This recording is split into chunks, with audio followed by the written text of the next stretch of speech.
반갑습니다. 돌집사 TV입니다. 자, 오늘 시간부터 이제 최신 개정해서 한번 또 화물 운송 종사 기출문제 보도록 하겠습니다.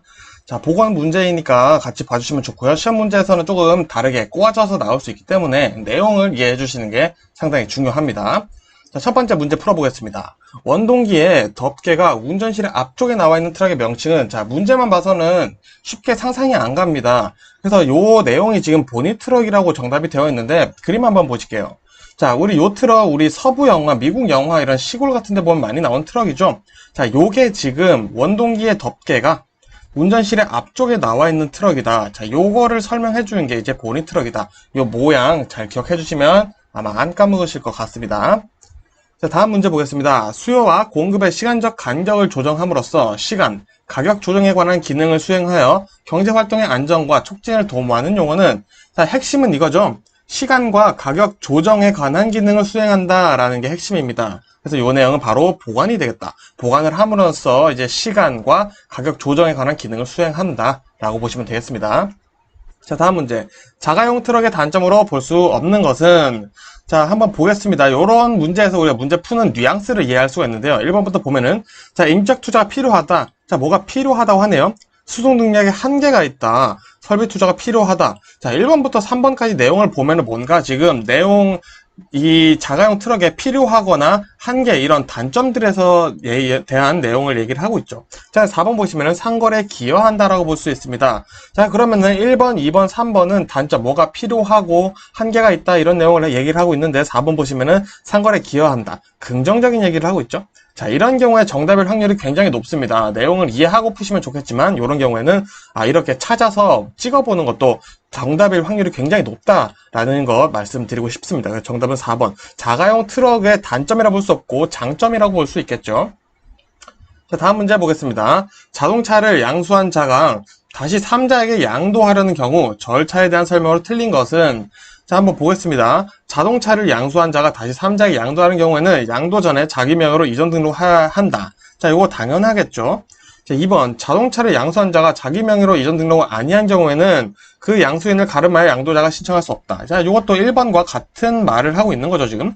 3번 보겠습니다. 이전 등록 신청 기간, 제한 규정은 없다. 자, 요게 헷갈릴 수 있는데 제한 규정이 있습니다. 자, 이전 등록 시한 신청 기간은 제한 규정이 있다라고 알아두시면 되겠습니다. 자, 4번까지 볼게요. 양도자의 이전 등록을 신청받은 시, 도지사는 등록을 승낙해줘야 된다는 거죠. 승낙을 할지, 승낙하지 않을지 이렇게 수리를 해줘야 된다라는 내용까지 보시면 되겠습니다. 자, 다음 문제. 다음 중 화물 자동차 운수 종사자의 준수사항이 아닌 것은, 자, 이런 내용들은 천천히 읽어보시면 풀 수 있습니다. 자, 1번. 운행 중 휴게 시간에 대해서는 자율적으로 판단해 행동한다. 자, 이것도 어떻게 보면 맞는 말일 수 있는데, 자, 우리 FM적으로 규칙적으로 볼게요. 자, 내가 쉬고 싶을 때 마음껏 쉬면은 운행이 불가능하겠죠? 그래서 이렇게 정해놨습니다.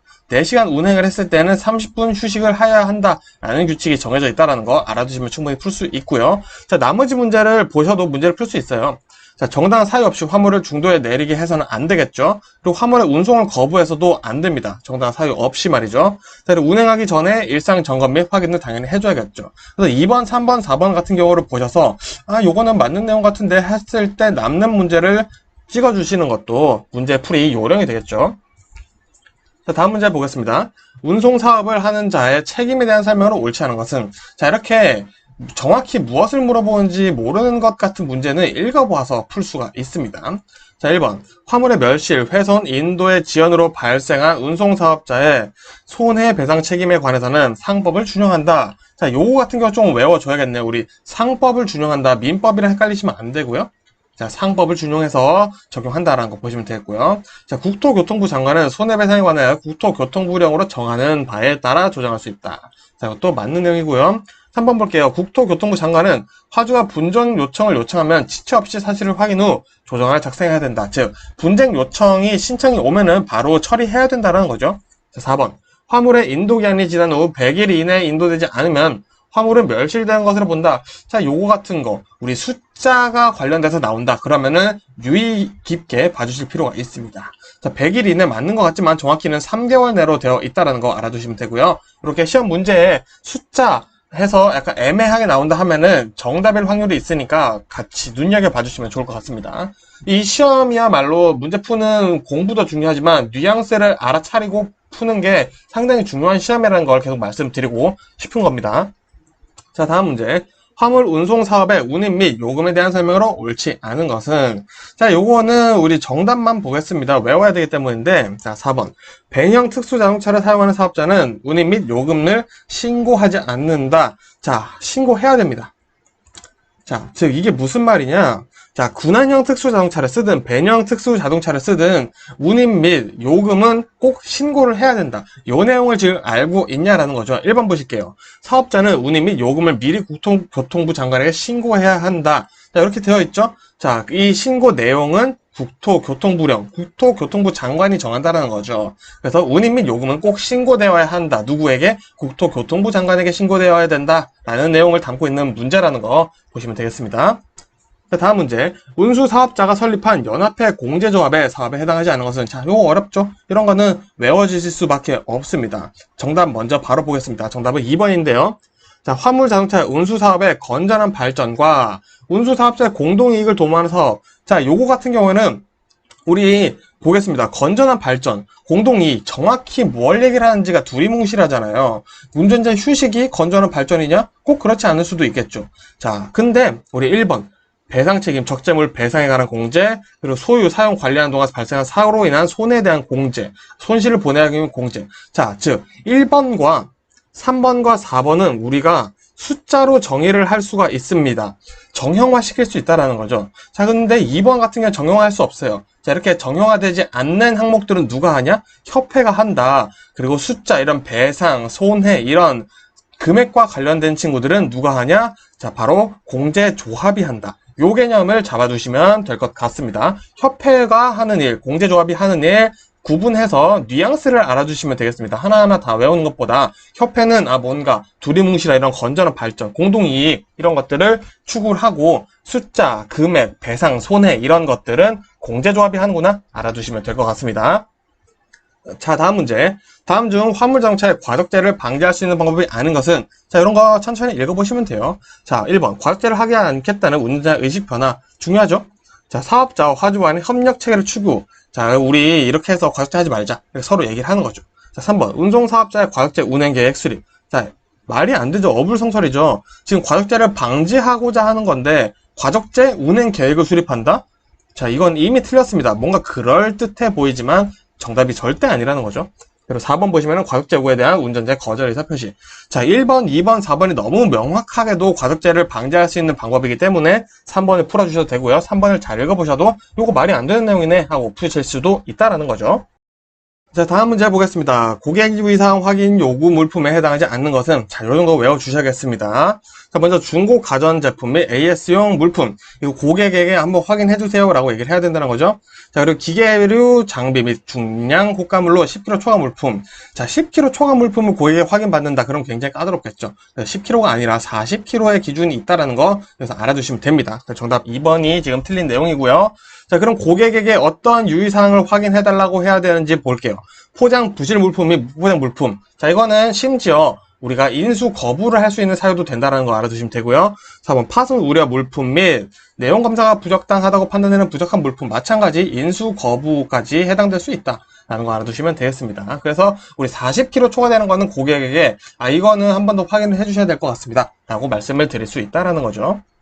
자, 다음 문제. 자, 합리화 특장차의 종류에 해당하지 않는 것은, 자, 요거는 그냥 외워주셔야 됩니다. 보통 시험 문제 냉동차가 정답으로 출제되는 경우가 많고요. 우리 특장차의 개념 잡기 위해서는 실내 하얗기 장비차, 측방 개방차, 자, 트럭인데 우리 측방이 열려서 내리는 뭐 과일 이런 것들 꺼낼 때 우리 측방으로 열리는 아주 큰 트럭들 있죠. 그리고 쌓기 내리기 합리화차. 자, 뭔가 특수해 보이죠. 그래서 특수한 장착이 되어 있다. 특수한 장비가 장착되어 있다. 특장차. 자, 냉동차는 뭐 굳이 장비가 붙어 있다라고 하면 붙어 있다라고 할 수 있겠지만 우리 1번, 2번, 3번에 비교를 해봤을 때 좀 약간 얘는 힘이 조금 딸리는데 뭔가 장비가 약간 부족한 느낌이 들어. 이런 식으로 푸실 수가 있다는 겁니다. 자, 그래서 정답 4번 냉동차고요. 제가 말씀드리는 문제 푸는 방법이 허무맹랑하다고 느낄 수 있겠지만 이런 식으로 문제를 풀어서 정답을 찾아내는 것이 정말 중요한 시험이라는 거 한 번 더 말씀드립니다.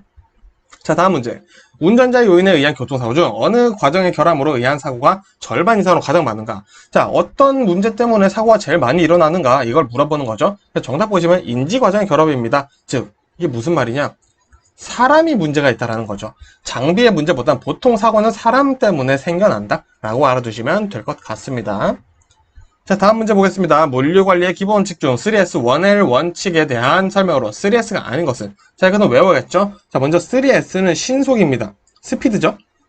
자, 그리고 안전, 세이프입니다. S. 그리고 확실이죠. 확실하다 우리 sure이죠. 자, 이렇게 해서 3S가 되고요. 1L은 low입니다. low. 자, 뭐가 낫냐? 낮은 물류비 이런 것들을 얘기를 하는 겁니다. 그래서 정답 찾아보시면은 공급막 해당하지 않죠? 그러니까 요거는 외워주셔야겠죠? 자, 다음 문제 보겠습니다. 다음 중 물류에 대한 설명으로 잘못된 것은? 자, 이런 것도 한번 읽어보겠습니다. 제가 아까 말씀드렸던 긍정, 부정으로 나눠서 한번 문제를 풀어볼까요? 자, 물류는 기업 경영의 열쇠이다. 좋은 말 같죠? 긍정입니다. 물류는 개선의 여지가 많다. 자, 많다. 개선의 여지가 많다는 게 안 좋은 말 같이 보이지만 우리 서술어를 주목해볼게요, 이번에는. 자, 많다. 긍정. 좋은 뜻이죠. 많다는 건 보통. 자, 물류의 개선 효과는 눈에 잘 띄지 않는 편이다. 잘 띄지 않아? 단점 같죠? 자, 물류의 범위는 넓고 실생활에 없어서는 안 됨. 없어서는 안 됨. 부정 플러스 부정 두 개 나왔으면 긍정이라는 뜻이죠. 그래서 지금 3번만 안 좋은 얘기를 하고 있어요. 그래서 정답이 3번 풀어주시면 되겠습니다. 실제로도 3번이 틀린 내용이 되겠죠. 자, 개선 효과 눈에 잘 띄지 않는 게 아니라 바로 눈에 보이는 효과가 나타나겠죠. 자, 그래서 긍정, 부정 나눠서 풀어보는 거 굉장히 중요합니다, 여러분. 이런 식으로 문제를 풀 수 있는 게 상당히 많습니다. 자, 다음 문제. 다음 중 도로법상 도로에 해당하지 않는 거, 이런 거는 외워줘야겠죠? 정답은 고속국도, 일반국도 당연히 아니고 농어촌 도로겠죠? 자, 농어촌 도로는 도로법상 도로가 아니라는 거 알아두시면 되겠습니다. 자, 다음 문제. 물류 관리 전략의 필요성과 중요성에서 전략적 물류에 대한 설명으로 틀린 것은? 자, 우리 전략적 물류에 많죠? SCL도 있고 뭐 등등 있는데 중요하진 않고요. 자, 보겠습니다. 전략적 물류라는 것은 결국 뭘까요? 뭔가 전략적으로 내가 뭔가 진행을 하겠다는 거죠. 그럼 이 전략 안에 무슨 내용들이 들어가냐 한번 살펴보겠습니다. 먼저 코스트 중심, 가격이라는 거죠. 우리 코스트 가격이 굉장히 중요하다. 어떤 물류 비용에 드는 이런 코스트들, 가격들을 낮추는 게 중요할 수 있겠죠. 그리고 제품 효과 중심, 그리고 기능별 독립 수행할 수 있는 게 전략적으로 우리가 진행할 때, 자, 기마부대는 왼쪽으로 치고 보병은 앞에서 진격한다. 이런 것들, 기능별로 독립 수행하는 게 전략적일 수 있다는 거죠. 자, 그리고 봤을 때 4번 보시면은 전체 최적화 지향되어 있습니다. 두리뭉실하죠? 구체적이지 않습니다. 혼자 지금 구체적이지 않아요. 두리뭉실한 얘기를 하고 있습니다. 그러면 왕따죠? 자, 왕따는 뭐다? 정답이 될 수 있는 확률이 높다 라고 보시면 되겠습니다. 전략적 물류라는 것은 결국 구체적으로 파고드는 것이다 라고 알아두시면 되겠습니다. 자, 다음 문제. 거래 시 요소에 해당하지 않는 거, 이런 건 무조건 암기 문제죠? 자, 정답 보겠습니다. 정답은 4번입니다. 자, 거래 시, 거래할 때 요소가 아니라는 거죠. 자, 그럼 설치, 보증, 변경, 수리, 부품, 제품의 추적 이런 거는 우리가 거래를 할 때 하면은 이미 늦었죠. 자, 거래 후 해야겠죠? 자, 거래 후, 자, 이게 어디에 설치됐고, 우리가 어떻게 보증을 해줄 것이며, 어떻게 변경됐고, 이 제품이 어디에 있는지 이런 것들을 하는 거는 당연히 거래 후 해줘야겠죠? 자, 우리 거래할 때, 거래 시에는 뭘 해야 되냐? 자, 발주 정보, 주문 사이클, 배송 촉진, 환적, 시스템의 정확성, 발주의 편리성, 대체 제품, 주문 상황 정보 이런 것들이 있어야지 우리가 거래 시 용이할 수 있겠죠. 그래서 요 내용 살펴보시고 우리가 하다못해 택배를 받을 때도 어떻게 적용을 하면 좋을까? 요 택배 물건이 나한테 올 때 어떤 것들이 확인될까? 이렇게 한번 고민을 해보시는 것도 문제 푸는데 도움이 되실 수 있다라는 겁니다. 자, 다음 문제 보겠습니다. 신호기의 설명에 대한 것 중 옳지 않은 것은입니다. 옳지 않은 것. 자, 요거는 우리가 다 아는 내용이에요. 근데 중요한 거 제가 말씀드리겠습니다. 자, 2번 보시면 황색의 전멸이 있어요. 황색이 깜빡깜빡하는 신호등이 있죠. 자, 요럴 때는 다른 교통 또는 안전표시에 주의하며 주행한다 혹은 서행한다 라고 나올 수 있습니다. 자, 근데 3번 보시면은 적색의 전멸이 빨간색으로 깜빡이는 거 있죠. 자, 차 많은 차로를 진입할 수 없고 신속히 차로를 변경해야 된다. 요게 아니라 황색의 전멸과 내용은 똑같은데 적색의 전멸에 추가해줘야 되는 것은 일시정지입니다. 자, 우리 황색의 전멸일 경우에는 서행해서 조심히 주행을 해야 되는데 적색 전멸일 경우는 일단은 횡단보도나 안전선이 있을 경우에는 무조건 일시 정지를 했다가 주변에 차가 없네 하고 주행해야 된다라는 게 황색 전멸과 큰 차이점이기 때문에 요거를 알아두시면 좋을 것 같습니다. 정답이 3번 되겠고요. 나머지 내용은 뭐 아시는 거라 보시면 되겠습니다. 자, 다음 문제 보겠습니다. 본래의 긴급한 용도로 사용되고 있는 긴급 자동차가 아닌 것은, 자, 우리 한번 생각해 볼까요? 긴급 자동차라고 하면은 보통 우리 뭐 버스 중앙차로를 달린다거나 신호 위반을 해도 전혀 상관이 없는 거겠죠? 자, 그래서 보면 소방차, 우리 불났으면 빨리 가죠? 소방차 법 대단히 잘 되어 있습니다. 군안차가 뭘까요? 자, 우리 차가 또랑에 빠졌다. 이럴 경우 우리 차를 끌고 나와주는 차가 군안차죠. 자, 군안차. 빨리 가야겠지만 굳이 법을 어기면서까지 빨리 갈 필요는 없다라고 되어 있다는 거죠. 그래서 우리 구급차, 혈액 공급 차량 이런 것들은 긴급 자동차의 개념이 들어갈 수 있는데 군안차는 들어갈 수 없다라는 거. 우린 요거 일반적인 경험과 상식선에서 풀어줄 수 있는 문제였죠. 자, 마지막 문제 보겠습니다. 일반 도로에서 주거, 상업, 공업 지역에서 최고 제한 속도는, 그러니까 우리가 보통 고속도로가 아닌 도로에서 최고 제한 속도가 몇이냐 이거죠. 자, 시속 50km로 되어 있다는 거 알고 계신 분들, 뭐 운전 많이 하시는 분들 당연히 알고 계실 만한 문제죠. 자, 이렇게 해서 일단 20개 문제 살펴봤고요. 전 또 다음 20문제로 인사드리도록 하겠습니다. 고생 많으셨습니다. 반갑습니다. 돌집사2입니다. 자, 이번에는 바로 문제 보도록 하겠습니다. 자, 다음 중 용어의 정의가 틀린 것은 보겠습니다. 자, 이런 문제는 일단 함정이 나올 수 있는데요. 한번 볼게요. 1번 차로. 차마가 자동차죠? 차라고 보시면 됩니다. 차마가 한 줄로 도로에 정해진 부분을 통행하도록 차선으로 구분한 차도의 부분. 자, 이게 차로의 정의 맞습니다. 자, 2번 차선입니다. 자, 보도와 차로를 구분하기 위해 그 경계 지점을 안전표지로 표시한 선. 자, 요게 차선이 맞을까요? 아니죠. 자, 우리 1차선, 2차선, 3차선이라고 얘기하는 것은 결국 차로와 차로를 구분하는 거죠. 보도와 차로를 구분하는 것들은 뭐 연석이나 이런 것들로 사용이 되고 있겠죠. 높이가 다르죠. 자, 그래서 정답 2번 차선이 아니죠. 차선은 차로와 차로를 구분하는 것이다 보시면 되겠고요. 자, 그럼 보도는 뭐냐? 연석선, 안전표지나 그와 비슷한 인공구조물로 경계를 표시하여 보행자가 통행할 수 있도록 한 도로의 부분이다. 즉 차로와 보도를 구분하기 위해서는 연석선이나 이런 것들이 필요하다는 거죠. 자, 정차라는 것은 뭐냐? 자, 운전자가 5분을 초과하지 않고 차를 정지시키는 것. 5분의 기준이 정차의 기준이다 라는 거 알아두시면 되겠죠. 자, 그럼 추가로 볼게요. 주차는 뭐냐? 주차는 운전자가 운행을 할 수 없는 상태입니다. 자, 이 사람이 어디 간지도 모르고 어떻게 연락도 안 되고 이런 경우는 주차로 판단을 한다라는 거죠. 운전자가 즉시 운행을 할 수 없는 경우는 주차다라고 보시면 되겠습니다. 자, 다음 문제. 눈이 20mm 이내로 쌓인 경우 감속해야 하는 규정 보겠습니다. 자, 눈이 20mm 이내로 쌓였어요. 밑으로 쌓였죠. 그리고 노면이 젖어 있습니다. 자, 요런 경우에는 우리 20% 최고 속도에서 20%를 감속해줘야 돼요. 무슨 말이냐? 자, 100km/h가 최고 속도인 고속도로에서 노면이 젖어 있습니다. 혹은 눈이 20mm 이내로 쌓여 있어요. 20mm는 2cm죠. 자, 이런 경우는 그러면은 20%를 감소한 80km/h가 최고 속도의 법정 규정 속도가 된다라고 보시면 되겠습니다. 자, 그러면은 눈이 20mm 이상으로 쌓였어요. 자, 그리고 가시거리가 100m도 안 됩니다. 자, 근데 뭐 안개가 꼈거나 폭우가 내리거나 눈이 많이 와서 100m가 채 안 돼요. 자, 이런 경우는 우리 최고 속도에서 50%를 감속해줘야 된다는 거 같이 알아두시면 됩니다. 요거는 계산하는 문제가 나올 수도 있습니다. 정답은 2번 되겠죠. 자, 다음 문제. 다음 기준에 대한 내용 중 옳지 않은 것은, 자, 오른쪽 차로, 왼쪽 차로 개념 잘 잡아두시면 좋을 문제인데요. 자, 1번 오른쪽 차로. 고속도로의 경우 1차로와 왼쪽 차로를 제외한 나머지 도로를 오른쪽 차로라고 얘기를 합니다. 자, 그럼 왼쪽 차로 뭐냐?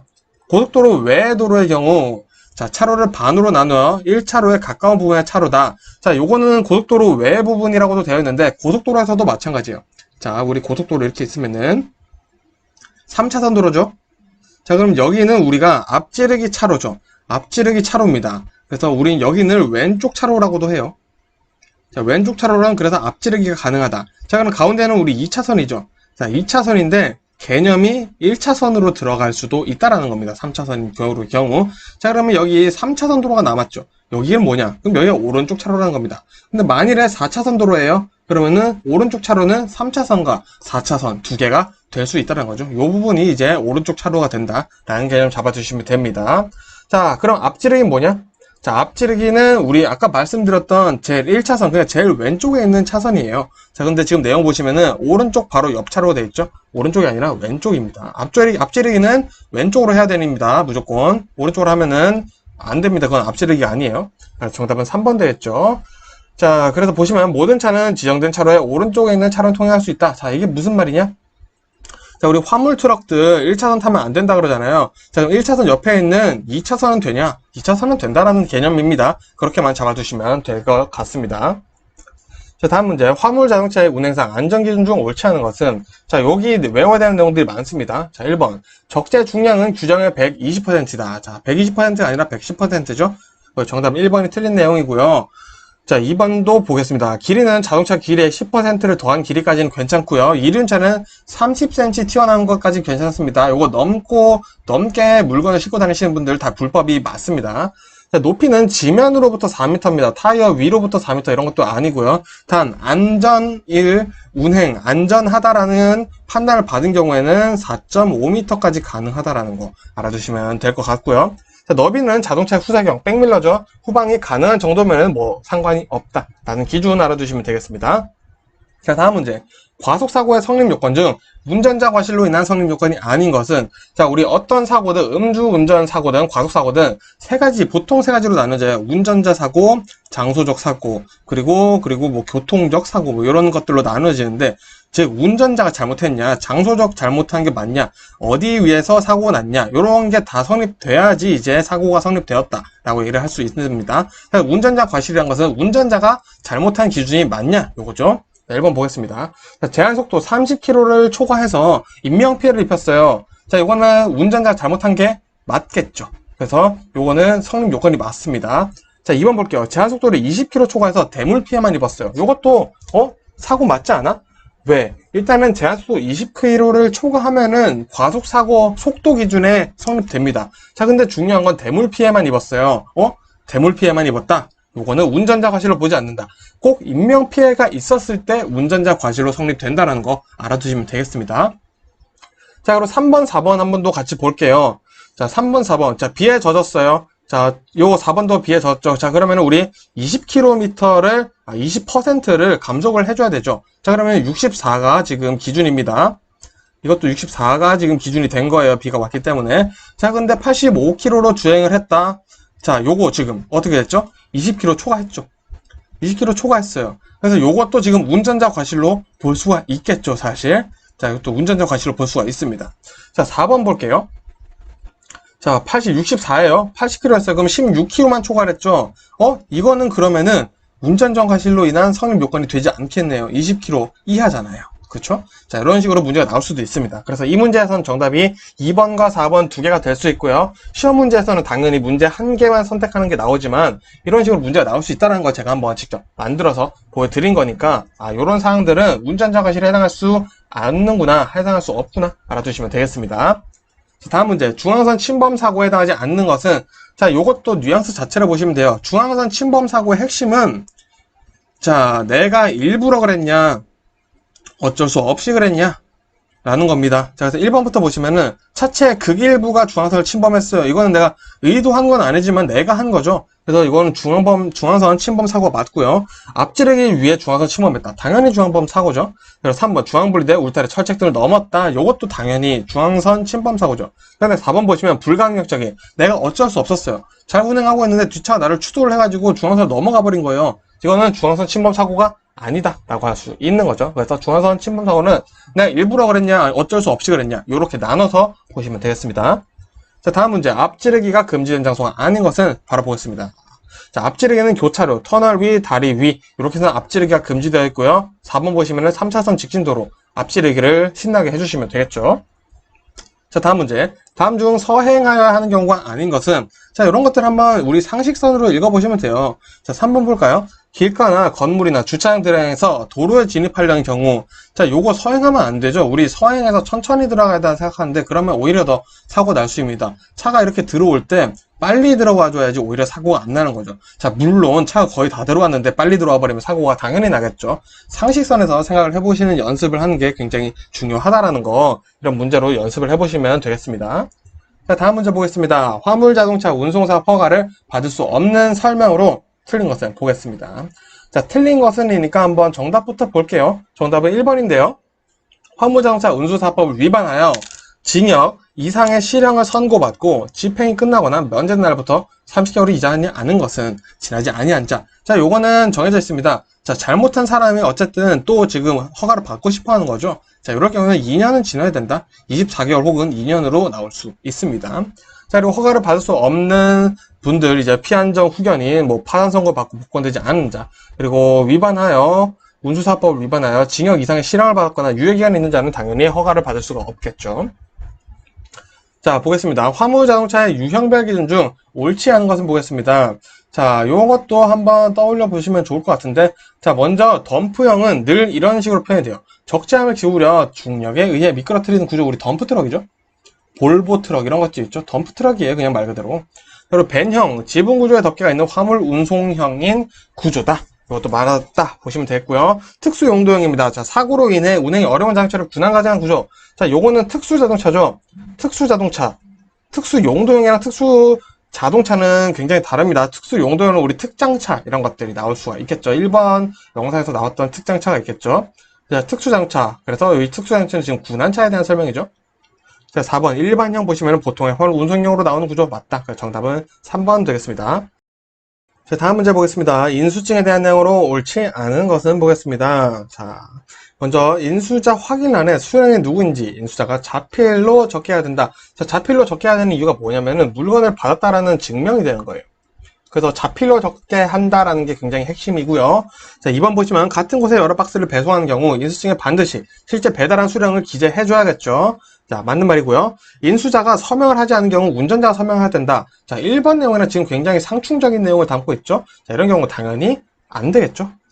자, 인수자가 자필로 직접 적게 해야 됩니다. 자, 그리고 4번 수령인과 인수자의 관계를 구분해둬야 된다. 자, 만일에 이 물건을 받은 게 인수자의 뭐 아들이거나 부모님이거나 동거인일 수 있겠죠. 그런 경우는 누구, 관계가 어떻게 됐는지 꼭 적어둬야 된다 라는 내용까지 알아두시면 되겠습니다. 자, 다음 문제. 화물 인계 요령에 대한 설명으로 옳지 않은 것. 자, 한번 읽어보겠습니다. 1번. 각 영업소로 분류된 물품은 수화인에게 물품의 도착 사실을 알린다. 자, 요거 당연한 내용이죠. 우리 택배 같은 거 떠올려 보시면 좋다라고 말씀드렸죠. 우리 물건이 어디 있는지 알려면은 물건이 도착했을 때 사실을 알려줘야겠죠. 자, 두 번째. 수화인에게 물품을 인계할 때 물품의 이상 유무를 확인하여 이상이 있을 때 지점에 통보하여 조치해야 된다. 자, 당연하죠. 요거 조치 안 하면 독박 써야겠죠. 자, 3번. 지점에 도착한 물품에 대해서는 다음날 배송이 원칙이어야 한다. 자, 요것도 이거 맞는 말 아니야? 라고 했는데 문제는 지점입니다. 지점이라는 개념이 중요한 건데, 자, 우리 서울에서 물건이 가요. 자, 그리고 우리는 옥천 허브라는 곳을 허브에 빠지는 경우가 많습니다. 자, 어쨌든 옥천 허브에서 이제 뭐 부산으로 갑니다. 부산 지점에 도착했습니다. 자, 동네에 도착했다라는 거죠. 자, 그러면 요거는 오늘 도착된다라는 얘기입니다. 보통은 이게 원칙이에요. 최선을 다해야 됩니다. 근데 물건이 내일 도착했다? 요거는 사실은 배송이 문제가 있었던 거죠. 그래서 이 지점에 부산, 결국 목적지 동네에 있는 지역에 도착을 했다라는 것은 오늘 배송이 된다라는 뜻이니까 여러분들 택배에서도 잘 개념 잡아보시면 되겠습니다. 그래서 정답은 3번 되겠습니다. 자, 다음 문제. 운전 적성 정밀 검사에 포함되지 않는 것은? 자, 우리 운전 적성 정밀 검사 다 받으셨죠? 근데 내용이 기억이 안 나시죠? 자, 그래서 정답은 3번입니다. 자, 우리 운전 적성 정밀 검사, 신규 검사 많이 받으셨을 거고요. 자, 그리고 몇 년 만에 유지 검사 받으실 거고요. 그리고 뭐 문제가 있었거나 잘못되신 경우라면은 특별 검사를 받으실 경우도 있습니다. 3개 외워두시면 되고요. 자, 다음 문제. 2년 이하의 징역, 2천만 원 이하의 벌금에 해당하지 않는 것은? 자, 딱 봐도 뭔가 굉장히 잘못한 느낌이 들죠. 자, 뭐냐? 4번 보겠습니다. 화물 운송 종사 자격증을 받지 않고 운수사업 운전 업무에 종사한 자는 500만 원 이하예요. 요거 외워두시면 됩니다. 자, 근데 2년 이하 요렇게 센 거 정도 나오려면 뭐가 돼야 되냐면은, 자, 명의 이용 금지 의무를 위반한 경우, 명의를 중요하게 생각한다. 그리고 거짓이나 부정한 방법으로 운송 주선 사업을 경영한 자예요. 그래서 밑에도 보시면은 화물자동차 운송 사업을 경영한 자도 2년 이하, 2천만 원 이하 벌금이죠. 자, 그래서 뭔가 사업과 관련된 경영을 몰래 했다, 부정적으로 했다, 이런 거는 무조건 다 2년 이하의 징역, 2천만 원 이하 벌금으로 선택을 해주시면 되겠습니다. 자, 다음 문제. 화물자동차 운송사업의 허가를 취소하는 경우가 아닌 것은? 자, 요런 문제 상당히 까다롭습니다. 그래서 요거는 딱 요렇게 문제가 나온 경우 한 개밖에 없기 때문에 외워보겠습니다. 2번인데요. 부정, 거짓의 방법으로 운송사업 변경 허가를 받은 경우입니다. 자, 이 변경인 경우에는 바로 취소가 되진 않아요. 취소가 결국에 되기는 되는데, 자, 처음에 어겼다. 그럼 30일 운행 정지가 나오고요. 두 번째 어겼다. 그럼 감차 조치를 해버립니다. 자, 근데 세 번째 걸렸다. 그때는 취소가 되기 시작하는데, 자, 바로 취소가 되지 않는다라는 거죠. 자, 그럼 허가 취소되는 건 뭐냐? 거짓, 부정 방법으로 운송사업 허가를 받은 경우, 화물 운송 종사 자격이 없는 자에게 화물 운송을 지시하는 경우, 사업 정지 처분이나 감차 조치 명령을 위반한 경우, 즉, 우리 이렇게 운송사업 변경 허가를 받으면은 두 번째 감차 조치 된다고 했죠. 근데 감차 조치 명령까지 위반을 해버렸다? 그러면은 허가를 취소해버린다. 라는 거죠. 이 내용 한번 읽어봐 주시면 좋을 것 같습니다. 다음 문제. 저공해 자동차로의 전환명령, 배출가스, 저감장치 부착 및 교체, 저공해 엔진으로의 개조 및 교체 명령, 즉 교체 명령인 거죠. 자, 교체 명령을 이행하지 않은 경우로 옳은 것은, 자, 어떻게 되냐 이거죠. 벌금 내용이네요. 자, 우리 저공해 자동차로의 교체 명령 이행하지 않았다, 300만 원 이하의 과태료다 라고 외워두시면 되겠습니다. 자, 다음 문제. 자동차 말소 등록을 해야 하는 경우 아닌 것은, 자, 말소 등록이라는 것은, 자, 우리 수출하는 경우와 비슷합니다. 자, 그래서 수출, 더 이상 여기에 존재하지 않는 거죠. 우리나라에 존재하지 않아요. 그래서 수출하는 경우 말소를 해야 되고요. 교육용으로 쓰거나 연구 목적으로 내가 뭐 지게차나 화물차를 하나 가져갈게, 자동차 연구 좀 해볼게 하는 경우 말소 등록을 해야 되고요. 자, 그리고 차량이 초과됐어요. 차량이 이거 너무 오래됐어요. 그러면 이제 말소 등록을 해야겠죠. 그럼 폐차 등록을 해야겠죠. 그래서 보면은 3번이죠. 자, 우리 도난당한 경우 말소 등록을 해야 되나요? 신고해야 되죠. 이거는 그래서 우리 잘 생각해보면은, 야, 생각해보니까 신고를 해야 되네. 이런 식으로 떠올려주시면 되겠습니다. 자, 다음 문제. 자동차 종합검사 실시권자. 자, 자동차 종합검사 우리 많이들 받으시죠? 그러면은 우리 마지막에 승인하는 도장도 같이 받습니다. 그거 누구로 되어 있죠? 자, 국토교통부 장관 및 환경부 장관으로 되어 있죠. 요거 경험 살려서 풀어봐 주시면 되고요. 자, 다음 문제. 자동차 튜닝 시 신청서에 포함되지 않는 것은, 자, 굉장히 까다롭죠. 저도 튜닝 한번 해봤는데 아주 귀찮습니다. 자, 그래서 뭐가 필요하냐? 우리 튜닝 할 때, 자, 튜닝 전후 주요 재원 대표. 자, 엔진 성능이 하락이 되니 튜닝을 했을 때 안 됩니다라는 걸 증명할 수 있는 이런 서류가 필요하고요. 자, 그리고 튜닝 장치의 구조와 설계도입니다. 자, 그래서 튜닝 하는 장치가 어떻게 구성되어 있는데 이 서류를 내주셔야 되고요. 자, 그리고 운전면허증도 당연히 내주셔야 됩니다. 자, 근데 튜닝 승인 신청서 이런 건 없어요. 자, 전후 재원표와 구조 이런 것들을 보고 튜닝이 될지 안 될지를 결정하는 거기 때문에 이미 가져갈 수가 없는 상황이죠. 자, 그래서 튜닝 승인 신청서는 필요가 없고요. 추가로 튜닝을 할 때 자동차 등록증이랑 자동차의 외관도 타이어 크기 얼마, 뭐 앞에 길이는 얼마, 뭐 이런 것들을 다 써져 있는 거를 우리가 인터넷으로 검색을 하거나 자동차 회사에 요청을 해서 가져가 주셔야 된다는 거 알아두시면 되겠습니다. 자, 다음 문제. 자, 마지막 문제죠. 자동차 종합검사에서 재검사 기간 나올 수 있습니다. 자, 우리 재검사 기간은 그냥 외워두시면 됩니다. 10일입니다. 무슨 특수 재검사, 일반 재검사 이런 용어들이 많은데 모든 재검사는 10일이에요. 요것만 알아두시면 됩니다. 그래서 정답은 2번 10일 이내다 라고 알아두시면 되겠습니다. 자, 이렇게 해서 두 번째 영상도 마무리하고 저는 세 번째 영상으로 또 인사드리도록 하겠습니다. 고생 많으셨습니다. 돌집사TV입니다. 자, 이번에도 문제 바로 풀어보도록 하겠습니다. 자, 다음 중 일시정지하여야 하는 경우가 아닌 것은, 자, 전 영상에서는 우리 서행에 대한 문제가 나왔었죠. 자, 한번 보겠습니다. 일시정지죠. 자, 1번 철길 건너목을 통과하는 경우, 자, 이런 경우는 우리는 사실 서행해서 지내지만 일시정지를 하여하는 경우다 라고 알아주시면 되겠고요. 자, 보행자가 횡단보도 경우 당연히 멈춰야 되겠고요. 신호등의 황색 등화인 경우 일시정지다 라고 되어 있는데, 이 문제가 조금 약간 제가 기출문제를 가져온 거긴 한데 조금 질이 좋지는 않습니다. 정답이 3번이 틀린 내용으로 되어 있는데, 자, 저도 일시정지라고 생각을 하는데 이게 규정상으로는 일시정지가 아니라 정지라고 되어 있습니다. 자, 정지라고 하는 것은 우리 완전 정지를 의미를 하는 것인데요. 예를 들어서 뭐 일시정지는 우리가 파킹을 해놓고 파킹이 아니죠. 드라이브를 해놓고 브레이크를 밟고 있는 것이 뭐 일시정지다 라고 볼 수 있으면, 완전 정지는 우리가 뭐 중립이나 파킹에 해놓고 브레이크를 밟고 있는 상태이다, 아예 움직일 수 없는 상태다 라고 볼 수 있는데, 뭐 황색 등화인 경우에는 뭐 교차로에 진입한 경우에는 지나가는 게 맞습니다. 근데 진입하지 않았다면은 아예 정지를 해야 된다라고 뭐 되어 있더라고요. 그래서 이 문제는 사실 질 좋은 문제는 아닌데 나머지 1번, 2번, 4번 문제를 조금 내용을 알아두시면 좋을 것 같습니다. 자, 다음 문제. 도주사고에 해당하지 않는 것은, 자, 우리 도주사고의 중요한 개념은 뭐냐면은, 자, 제가 잡아드리겠습니다. 먼저 후속조치와 연락처입니다. 자, 이 두 가지가 동시에 이루어져야지 도주사고가 되지 않습니다. 뺑소니라는 거죠. 자, 그래서 첫 번째, 사상사실을 인식하고 가버린 경우, 우리 이거 지금 후속조치 안 한 거죠. 연락처도 안 남겼죠. 이거는 그냥, 빼박 도주사고입니다. 정답은 아니고요. 자, 이 피해자를 방치한 채 연락처만 남기고 왔어요. 후속조치 안 했죠. 이것도 도주사고입니다. 자, 3번, 피해자에게 가해자의 연락처를 건네주고 간 경우, 자, 요거 같은 경우에는 상당히 문제가 꼬아져서 나올 수 있다고 볼 수 있겠습니다. 자, 연락처만 줬어요. 후속조치 안 됐죠. 자, 근데 2번 보시면 연락처를 남기고 왔어요. 자, 여기서는 연락처를 건네주고 왔죠. 자, 무슨 말이냐? 지금 피해자가 의식이 있다라는 가정에서 가능하다라는 겁니다. 자, 문제가 상당히 어렵게 나오죠. 자, 이렇게 나올 수도 있습니다, 여러분. 그래서 제가 가져온 거고요.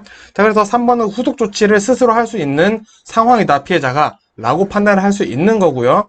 자, 2번 같은 경우에는 남기고 가버렸기 때문에 지금 후속 조치가 안 됐죠. 피해자가 방치돼 버렸죠. 자, 요 차이가 있다는 거 알아두시면 되겠고요. 그래서 3번은 우리 도주사고라고는 볼 수 없다라는 겁니다.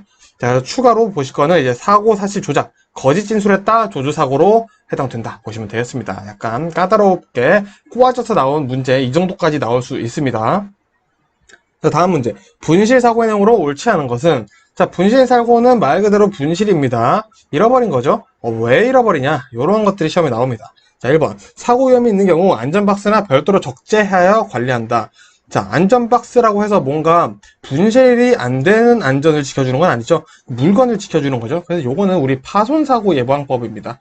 파손사고. 파손되지 않게 해주는 거죠. 그래서 2번, 3번, 4번 읽어보시면은, 자, 화물 인계할 때 확인이 부실한 경우, 이석할 때 화물이 도난된 경우, 운송장 제대로 확인 안 하는 경우, 분실 사고가 일어날 수 있겠다라는 생각이 드시죠? 그래서 정답은 1번 되겠습니다. 자, 다음 문제 바로 보겠습니다. 도로법에서 정한 도로의 부속물에 해당하지 않는 것은? 자, 도로의 부속물 한번 뭔지 알아보겠습니다. 정답은 2번이죠. 자, 화물 적재량 측정을 위한 과적 차량 검문소 이런 약간 작은 구조물들이 도로의 부속물이 된다라고 알아두시면 되겠죠. 우리 부속물이라 하면은 뭐 옹벽, 배수로 이런 것들을 떠올리실 수도 있는데 그게 아니라는 거 말씀드리고 싶습니다. 자, 다음 문제. 화물자동차 운송사업의 허가사항 변경 신고에 해당하지 않는 것은? 자, 우리 운송사업 허가사항 변경 신고는 우리가 바로 면허가 취소가 되는 게 아니었었죠. 전 영상에서. 취소가 아니라 뭐였었죠? 자, 맨 처음에는 먼저 면허 15일 동안 정지였었고요. 자, 그리고 그 다음에는 감차 조치였었죠. 자, 요거 기억해 두시면 좋을 것 같고요. 자, 한번 그럼 문제 보겠습니다. 상호의 변경 신고에 해당하고요. 자, 화물 취급소에 설치 화물 자동차의 대폐차는 변경 신고가 맞습니다. 자, 근데 차고지 등 운송 시설이 변경된다. 자, 이거는 신고만 한다고 되는 게 아니라 허가를 받아야 될 만한 내용이죠. 자, 그래서 이렇게 덩치가 큰 굵직굵직한 것 같은 녀석들은 변경, 허가를 받아야 된다라는 개념 잡아보시면 되겠습니다. 자, 다음 문제. 자동차 정기검사 유효기간 만료일과 배출가스 정밀 검사 유효기간 만료일이 다른 자동차의 경우 종합검사를 받아야 할 날은 그럼 언젠가? 자, 유효기간 만료일이 서로 다른 경우에 둘 중에 그러면은 무슨 종합검사를 뭐부터 받아야 되냐 이거죠? 자, 정답 1번입니다. 자, 이 둘 중에 먼저 처음으로 도래하는 자동차 정기검사 유효기간 만료일에 받으면 됩니다. 간단하죠? 자, 이거만 알아두시면 되는 문제입니다. 자, 다음 문제. 화물 자동차 중 환경 불량에 따라 공회전 제한 장치에 부착을 명령할 수 있는 자동차는, 자, 공회전 제한 장치 명령할 수 있다. 자, 요거 개념을 잡아보시면은 뭐가 좋냐면은, 자, 운전 시간이 아주 많은 차량들을 따져보시면 되겠습니다. 자, 그럼 뭐가 있죠? 자, 우리 택배차도 운전 시간이 아주 많아요. 자, 그리고 화물 자동차들도 뭐 당연히 많죠. 자, 근데 이 공회전 장치 어떤 느낌이 들어냐면 택시, 버스 이런 친구들은 무조건 들어갑니다. 자, 우리 근데 화물에서는 뭐가 들어가냐? 자, 화물 자동차 1.5톤 이상, 5톤 이하인 화물 자동차. 자, 1.5톤 이상, 5톤 이하인 화물 자동차는 무조건 들어간다라는 거죠. 자, 그리고 4번 택배용으로서 최대 적재량이 5톤 이상인 배형 화물 자동차. 배형 화물 자동차는 5톤 이상도 이게 공회전 제한 장치 부착이 명령될 수 있구나 라고 보시면 되겠는데 1번 보시면은 최대 적재량이 1톤 이하로 되어 있습니다. 자, 1톤 이하인 배형 자동차는 자, 뭐 굳이 명령을 하지 않더라도 뭐 변경 허가 정도 하면은 공회전 제한 장치를 부착해도 된다라는 거죠. 그래서 1톤 이하가 어떻게 되냐? 1톤 이하인 배형 화물차는 변경 허가의 대상이다라는 거 알아두시면 되겠습니다. 자, 눈여겨서 보실 건 2번, 3번, 4번 내용만 외워두시면 될 것 같습니다. 자, 다음 문제 보겠습니다. 집화 담당자의 기재사항에 해당하지 않는 것은 보겠습니다. 자, 집화 담당자가 그럼 뭘 기재해야 되냐 보겠습니다. 자, 운송료 기재되어 있겠죠. 집화자의 성명 및 전화번호. 자, 이것도 우리 택배할 때 다 연락이 오죠. 접수 일자, 발송점, 도착점, 배당 예정일. 자, 이런 거는 우리가 뭐 경험상 이미 택배를 받으면서 많이 연락을 받아봤었죠. 자, 근데 4번 보시면은, 자, 특약사항 약관 설명 확인란에 자필 설명. 요거 혹시 해보신 분들 많이 안 계시죠? 자, 그래서 요거는 우리 집화 담당자 기재사항이 아니라 송화인 기재사항이기 때문에 우리 경험상 많이 해보지 않은 것들이라면은 좀 약간 이게 오답이 정답이 아닐까 하고 눈여겨볼 만한 내용이 있다라는 거죠. 정답은 4번 선택해 주시면 되겠습니다. 자, 다음 문제. 포장 기능이 아닌 것은, 자, 우리가 상품을 포장하는데 어떤 의미가 있을까요? 좀 약간 이뻐 보이기도 하면서 안전하게 보호해주는 기능도 있겠죠. 한번 보겠습니다. 정답은 1번인데요. 자, 판매성을 나타내주는 것은 아니다 라고 되어 있습니다. 왜? 판매하는데 포장이 이쁘면 되는 거 아니야? 그 용어가 뭐냐면 바로 판매 촉진성이라고 되어 있어요. 그래서 판매성과 판매 촉진성이 다르기 때문에 이 문제는 상당히 조금 까다로운 문제다라고 볼 수가 있겠고요. 포장의 기능에 뭐가 있냐? 자, 이 상품이 뭐다? 라는 표시성, 그리고 상품을 좀 더 상품답게 만들어주는 상품성, 그리고 편리성. 자, 울퉁불퉁한 이런 너트들을 잘 포장해놓으면 우리가 한 번에 들고 가기가 쉽겠죠? 그리고 편리성, 그리고 효율성, 포장을 잘 해서 우리가 잘 이동시킬 수 있다. 이런 것들. 그리고 아까 나왔었던 판매 촉진성, 이 5가지가 있다라는 거 알아두시면 되겠습니다. 자, 다음 문제. 방습 포장의 특징이 아닌 것은 한번 보겠습니다. 자, 1번. 사료, 비료, 시멘트 등이 흡습으로 부피가 드는 것을 방지. 자, 수분이 들어오는 것을 막아주죠. 두 번째. 흡습으로 인한 상품 가치 하락 방지. 자, 이것도 마찬가지 수분이죠. 지금 흡습이라는 단어가 나오고 있습니다. 자, 3번. 채소, 과일, 식품의 흡습으로 인한 변색 방지. 자, 이것도 흡습이니까 맞네? 라고 보시면 안 되죠. 자, 우리 채소, 과일, 식품 같은 경우는 지금 보시면은 수분이 많죠.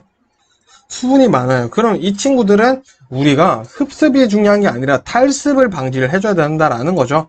그래서 이 3번 같은 경우에는 흡습으로 인한 변색 방지가 아니라 탈습으로 인한 변질을 방지를 해줘야 되기 때문에 이 내용이 틀렸다라고 볼 수가 있습니다. 엄연히 다릅니다. 이거 말장난은 절대 아닙니다.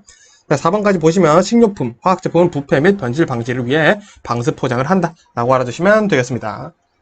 자, 다음 문제. 포장 기법에 따른 분류가 아닌 것은 보겠습니다. 자, 포장 기법이라는 것은 일단은 뭐가 있냐면은 우리 방수, 방습, 방청, 완충, 압축, 수축 이렇게 6가지가 있습니다. 요거는 다 외워주시는 게 좋아요. 좀 자주 나오는 편입니다. 자, 그래서 정답 보시면은 3번이죠. 자, 수송 포장. 근데 방금 말씀해 주신 것 중에 진공 포장이 없어요. 자, 우리 진공 포장이 압축 포장이라고 같이 보시면 되겠습니다. 진공 포장 이퀄 압축 포장이다. 자, 압축 포장이다. 라고 해서 요 6개 외워주시면 되겠습니다.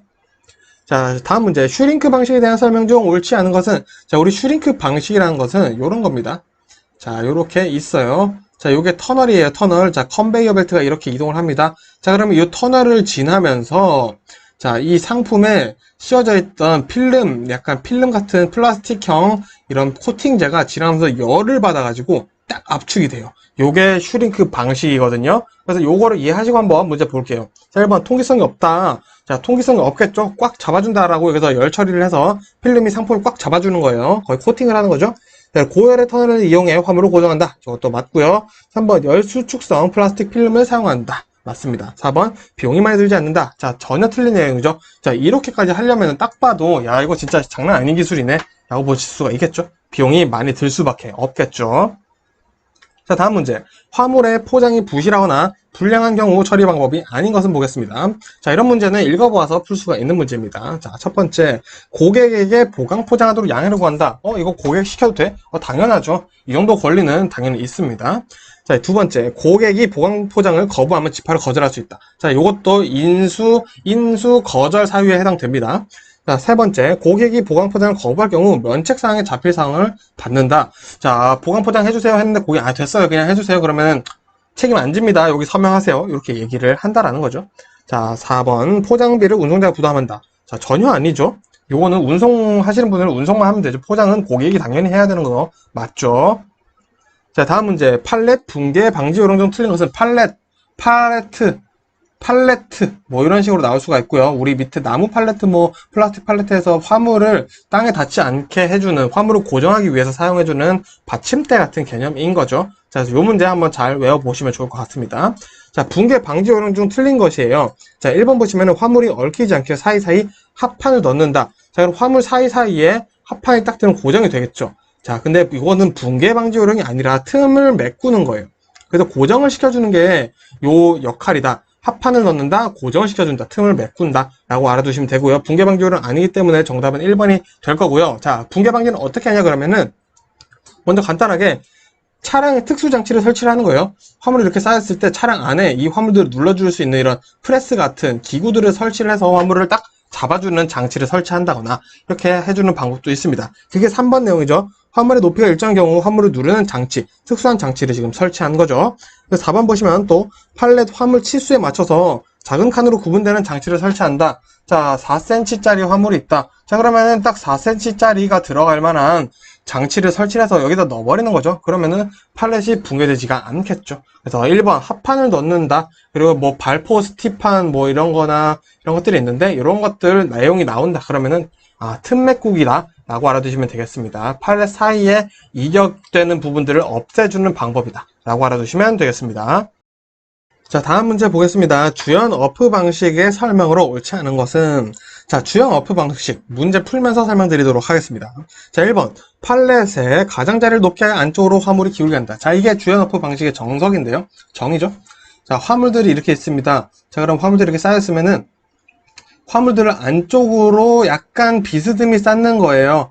자, 그러면은 안쪽으로 되어 있으니까 얘가 버티겠죠. 대신 이쪽으로 힘이 가해져 있으니까 오히려 딱 피라미드 같은 느낌의 안정적인 느낌을 받게 한다라는 거죠. 그래서 이 팔렛을 고정시켜 버린다 라는 게 주연 어프 방식의 이제 정의입니다. 그래서 이 주연 어프 방식은 부대 화물에 효과적이다, 맞는 말이에요. 부대 화물에 효과적입니다. 그리고 화물이 갈라지는 것을 방지하는 것이 목적이다. 내용 들어보니까 그렇겠구나 싶으시죠? 자, 그래서 3번 보시면 이제 이게 정답이 되겠죠?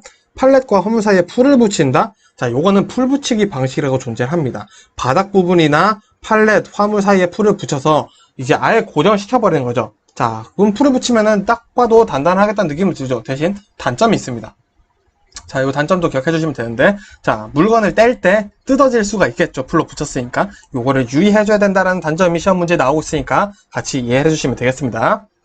자, 다음 문제. 컨테이너 상차 후 확인하지 않아도 되는 것은, 자, 상차를 다 했어요. 그 다음에 확인하지 않아도 되는 것은 보는 거죠.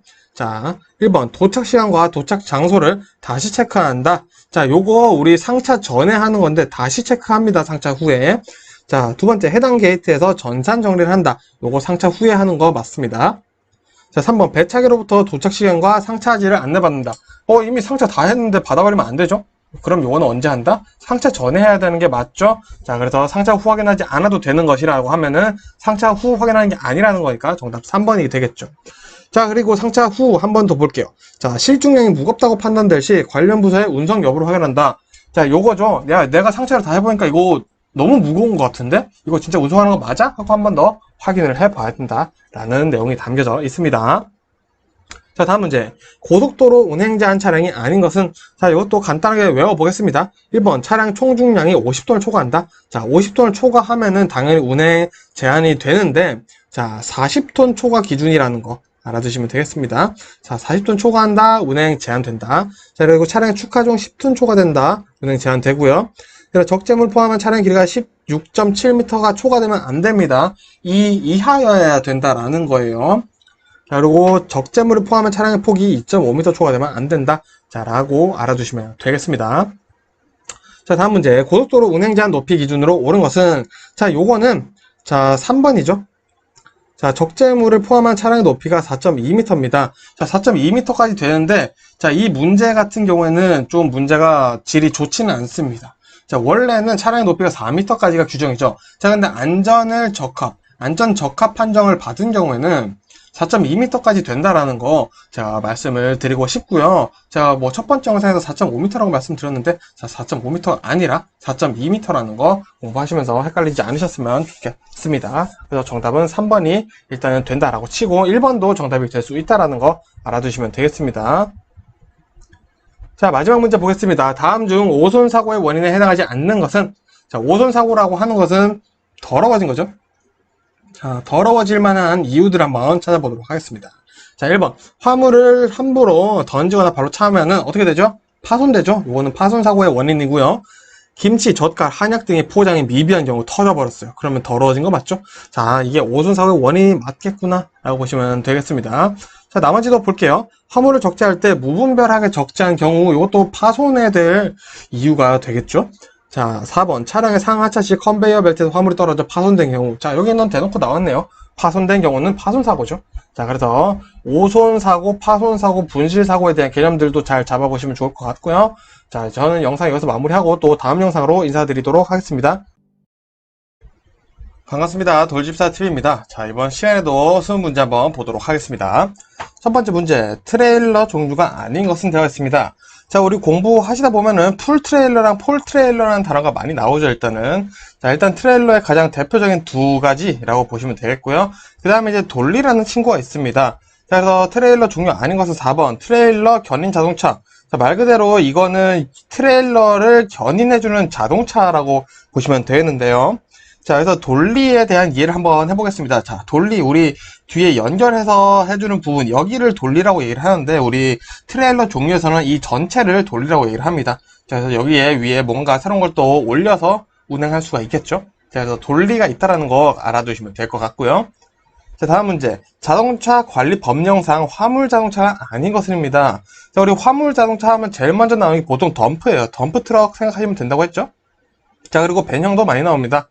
자, 그리고 문제는 이제 특수 작업형이냐, 특수 용도형이냐, 이건데, 자, 화물 자동차는 이제 덤프형, 벤형 있고요. 그리고 특수 용도형이다. 라고 알아주시면 되겠습니다. 그래서 특수 작업형은 화물 자동차가 아니다. 알아두시면 될 것 같고요. 자, 다음 문제, 폴 트레일러에 대한 설명으로 옳은 것은입니다. 옳은 것 한번 골라보겠습니다. 정답은 1번인데요. 자, 기둥이나 통나무 등 장척, 굉장히 긴 거죠. 동그랗고 긴 거죠. 장척의 적화물 자체가 트랙터와 트레일러 연결 부분을 구성한다라고 하는 게, 자, 여기 이 부분에 내용이 돌리가 들어가 있는 겁니다. 자, 돌리를 통해서 트랙터와 트레일러가 일단은 기본적으로 연결이 될 수도 있는데, 이 폴 트레일러 같은 경우에는 굉장히 긴 것들을 또 운반하기 위해서 또 자체적인 돌리가 들어갈 수가 있습니다. 그래서 이게 폴 트레일러에 대한 얘기고요. 자, 2번 볼게요. 가동적인 트레일러 중에서 가장 많고 일반적이다. 자, 이거는 우리 세미 트레일러다 라고 보시면 될 것 같고요. 3번 돌리와 조합된 세미 트레일러는, 자, 폴 트레일러라고 볼 수가 있다 라고 되어 있는데, 자, 우리 폴 트레일러는 이미 그냥 돌리가 들어가 있다라고 보시면 돼요. 자, 근데 이 세미 트레일러와 돌리가 조합됐다. 그런 경우에는 폴 트레일러 아니라 풀 트레일러다 라고 보시면 될 것 같습니다. 자, 4번 발착지에서의 트레일러 탈착 용이하고 공간을 적게 차지한다. 자, 이것도 세미 트레일러의 특징이다 라고 보시면 되겠습니다. 즉, 세미 트레일러는 가장 많이 사용되고 있고요. 세미 트레일러 플러스 돌리는 풀 트레일러다. 이렇게 개념 잡아주시면 되겠습니다. 자, 다음 트레일러 구조 설명으로 옳지 않은 것은, 자, 1번부터 보겠습니다. 스켈레탈 트레일러, 자, 컨테이너 운송을 위해 제작된, 오타가 좀 있는데 제작된 트레일러다. 자, 요게 스켈레탈 트레일러의 설명이고요. 2번 평상식 트레일러, 가장 넓고 안정적인 운송이 가능한 트레일러다 라고 하는데, 요게 맞는 내용 같지만 틀린 내용이 되는 게, 자, 우리 트레일러의 구조에 따라서 옮겨지는 물품에 따라서 안정적인 트레일러가 따로 존재를 한다라는 거죠. 자, 그래서 3번 보시면은 저상식 트레일러가 있어요. 자, 건설 장비 운반에 적합하죠. 즉, 이 건설 장비를 운반할 때 평상식 트레일러 쓰면 오히려 더 안정적이지 않고 불안정적일 수 있겠죠. 그래서 2번이 틀린 내용이 되는 겁니다. 그래서 중저상식 트레일러도 보시면은 중량 화물, 핫코일, 블록 화물 등의 운반에 적합하다 되어 있는데, 시험 문제에는 중저상식 트레일러는 핫코일과 늘 항상 설명이 따라 같이 나옵니다. 자, 그래서 핫코일 내용이 나왔다. 그러면은 바로 떠올려 주실 게, 아, 핫코일은 중저상식 트레일러였지 라고 떠올려 주시는 것도 상당히 중요합니다. 자, 다음 문제. 트레일러의 장점으로 옳지 않은 것은, 자, 우리 일단 트레일러라고 하면 트랙터, 트레일러를 끌어주는 트랙터와 트레일러 이렇게 구분이 되어 있는데, 자, 트레일러라는 것은 그러면 한 트랙터로 여러 가지를 옮길 수가 있겠죠. 자, 요 내용 이해하고 한번 보겠습니다. 자, 먼저 첫 번째 수입에 증가되어 있습니다. 자, 수입의 증가와는 사실은 직접적인 상관이 있다라고 볼 수는 없겠죠. 자, 물론 뭐 트레일러가 한 트랙터가 여러 개 트레일러를 옮기면 수입이 증가될 수는 있겠지만, 그래서 트레일러의 장점이라고는 볼 수 없다라는 겁니다. 정답 1번 되겠고요. 자, 그럼 나머지 볼게요. 트레일러 장점은 효율적인 작업이 가능하고요. 일시적인 보관 기능이 가능하겠죠. 자, 우리가 하차를 시켜야 되는데 물건들을 지금 하차할 여건이 안 돼요. 그러면은 트레일러에 잠시 보관해 두는 것 정도 가능하겠죠. 자, 그리고 운전자 운영 효율 증가한다. 자, 요 말이 요거죠. 자, 트랙터 하나로 여러 가지의 트레일러를 옮기고 또 트랙터만 가서 트레일러 하나 가져오고 이런 식이 가능하겠죠. 그래서 이 트레일러의 장점으로 본다면은 결국 효율 적재나 탄력적인 업무가 가능하다. 이런 내용을 담아 보시면 되겠습니다. 자, 다음 문제. 화물 인수 거절 사유에 해당하지 않는 것들. 자, 요거 제가 앞에 영상에서 간간히 한 번씩 말씀드린 것들인데 좀 보도록 하겠습니다. 자, 먼저 현금화 가능한 기중품들. 여기에는 또 뭐 이제 주식, 서류, 뭐 보험, 증권 뭐 이런 것들도 되겠죠? 자, 이런 것들은 화물 인수 거절 사유에 해당합니다. 자, 그리고 동물 미술품 등 특별한 관리가 필요한 물품은 이제 전문 화물 인수로 해야겠죠? 그래서 거절도 가능하다라는 거. 그리고 세 번째, 물품에 적합한 포장이 되어 있지 않음에도 고객이 면책에 동의한 경우 요 상태에서는 거절할 수가 없습니다. 왜? 고객이 면책에 동의를 했기 때문이죠. 요거는 또 자필로 받아야 된다는 거 알아두시면 되고요. 자, 정답이 3번 되겠죠. 자, 그리고 4번까지 볼게요. 화물사마다 정해준 규격에 벗어난 경우 화물 인수 거절될 수 있다. 자, 우리 편의점에 택배를 붙이거나 뭐 다른 곳에 택배를 붙일 때도 박스 규격, 무게 규격 이런 게 다 있죠. 그 얘기를 하고 있는 겁니다. 자, 다음 문제. 운송물에 가액이 기재되지 않은 경우 사업자의 손해배상 한도는 1번이죠. 자, 50만원이다. 가액이 기재되어 있지 않은 경우에는 사업자는 50만원, 최대 50만원까지 손해배상해주면 된다. 외워두시면 되겠고요. 자, 다음 문제. 운송물 수탁 거절 사유가 아닌 것은, 자, 요것도 비슷합니다. 우리 인수 거부 내용이랑 상당히 비슷한데요. 자, 특이한 부분이 하나 있습니다. 정답은 3번이고요. 운송물의 가액이 200만원 이상인 경우가 아니라 300만원 이상인 경우에는 수탁 거절이 될 수 있다라는 거 알아두시면 되겠습니다. 자, 그리고 나머지 1번, 2번, 4번은 우리 인수 거부할 때 가능한 사유와 상당히 비슷하죠. 자, 다음 문제. 물품의 수작업 운반 기준이 아닌 것은, 자, 수작업 우리가 손으로 직접 옮겨야 되면 일단은 힘들죠. 그래서 일단 덜 힘든 거, 그리고 우리 수작업 한다는 것은 머리를 쓸 수 있죠. 두뇌 사용이 가능합니다. 자, 요 개념 잡아보고 보도록 하겠습니다. 1번. 분류, 판독, 검사 등 두뇌 작업이 필요한 경우 요거 수작업으로 해야겠죠. 기계가 이런 거 다 분별 못합니다. 두 번째, 시간 간격을 두고 되풀이되는 소량 취급 작업. 소량 취급은 뭐 사람이 해도 된다는 거죠. 3번, 표준화되어 있고 지속적으로 운반량이 많은 작업. 자, 표준화되어 있어요. 자, 박스 크기가 다 똑같습니다. 자, 그리고 운반량이 엄청 많아요. 이럴 때는 수작업이 아니죠. 이럴 때는 기계 작업을 해줘야 된다. 그래서 정답 3번 보시면 되겠고요. 그리고 취급 물품의 형상, 크기가 일정하지 않은 경우에는 우리가 귀찮더라도 수작업을 해줘야겠죠. 자, 다음 문제. 다음 중 컨테이너 상차 전에 확인하고 통보받을 사항이 아닌 것은, 자, 컨테이너 상차 전에 확인할 내용들인 거죠. 자, 그래서 1번 보시면, 자, 배차 지시번호 먼저 받아야겠죠. 그리고 컨테이너 라인과 중량 먼저 파악해두고 이제 상차를 해야겠죠. 그리고 화물의 하역지와 도착 시간입니다. 이것도 상차 전에 확인해야 되는 거 아닌가? 근데 요거 같은 경우에는 상차 시에 확인을 합니다. 상차를 하면서 확인을 한다는 거죠. 자, 이제 상차를 할 건데 상차를 하고 있는 중이나 요럴 때 이제 하역지와 도착 시간을 확인을 한다 라고 보시면 되겠습니다. 정답은 3번이고요. 그리고 4번도 보면은 화물의 화주, 공장 위치와 전화번호 이런 거는 우리가 상차 전에 당연히 확인을 할 수밖에 없는 내용이 되겠죠. 자, 다음 문제. 풀 트레일러에 대한 설명으로 틀린 것은, 자, 우리 아까는 폴 트레일러에 대한 문제가 나왔었죠? 이번에는 풀 트레일러에 대한 내용이 나옵니다. 자, 보도록 하겠습니다. 1번. 트랙터와 트레일러가 완전히 분리되어 있고 트랙터 자체도 적재함을 가지고 있다. 자, 요것은 풀 트레일러의 특징이 맞습니다. 요게 풀 트레일러의 어떻게 보면 정의라고 볼 수 있어요. 자, 아까 우리 이전의 문제에서 제가 풀 트레일러 어떻게 설명드렸었죠? 돌리와 조합된 세미 트레일러는 뭐다? 풀 트레일러다. 요 말씀 들었었죠? 그게 1번 내용을 담고 있다라고 보시면 되겠습니다. 자, 그리고 2번 보시면은 총 하중이 트레일러만으로도 되도록 설계되어 선단의 견인구, 즉 트랙터를 갖춘 트레일러다. 자, 요것도 사실 1번, 2번, 3번이 지금 다 똑같은 얘기를 하고 있는 겁니다. 자, 그래서 4번 보시면은요. 자, 4번이 정답이 되겠죠? 적재 톤수, 적재량, 용적 모두 세미 트레일러보다는 불리하다. 그렇지 않겠죠? 왜? 세미 트레일러에 돌리가 결합되어 있는 게 풀 트레일러인데, 그럼 당연히 세미 트레일러보다는 더 성능이 좋을 수밖에 없겠죠. 그래서 이것도 이해를 해 두신 상태라면 충분히 풀 수 있는 문제입니다. 자, 다음 문제. 고객의 책임 있는 사유로 약정된 이사화물의 인수일 1일 전까지 사업자에게 계약 해지를 통지한 경우 지급할 손해배상액은, 자, 두 가지 포인트가 있네요. 고객의 잘못이에요. 첫 번째 상황은 고객의 잘못이고요. 두 번째는 인수일 1일 전입니다. 자, 그러면은 이제 손해배상을 어떻게 해야 되냐. 고객이 손해배상을 해야겠죠. 고객의 문제니까요. 자, 보도록 하겠습니다. 첫 번째, 계약금이네요. 자, 계약금. 맞습니다. 정답은 1번입니다. 자, 고객의 경우에는 1일 전에 통보를 했다. 그러면 그 계약금을 날리게 되는 거죠. 자, 그럼 계약금 100은 언제냐? 당일 해지한 경우에는, 자, 계약금에 100을 주게 되어 있습니다. 자, 요거 두 개. 1일 전에는 계약금을 날리고, 당일에 해지를 했다. 고객의 잘못으로 해지를 했다. 그러면 계약금의 100, 두 배를 준다는 거죠. 100을 줘야 된다. 요 두 개 외워두시면 되겠습니다. 자, 다음 문제. 컨테이너 상차 시 확인사항이 아닌 것은, 자, 우리 아까 상차 전 봤었고요. 전 영상에서 상차 후 봤었죠. 이번에 상차 시 확인사항 한번 보도록 하겠습니다. 1번. 손해와 봉인번호를 확인하고 배차의 결과를 보고한다.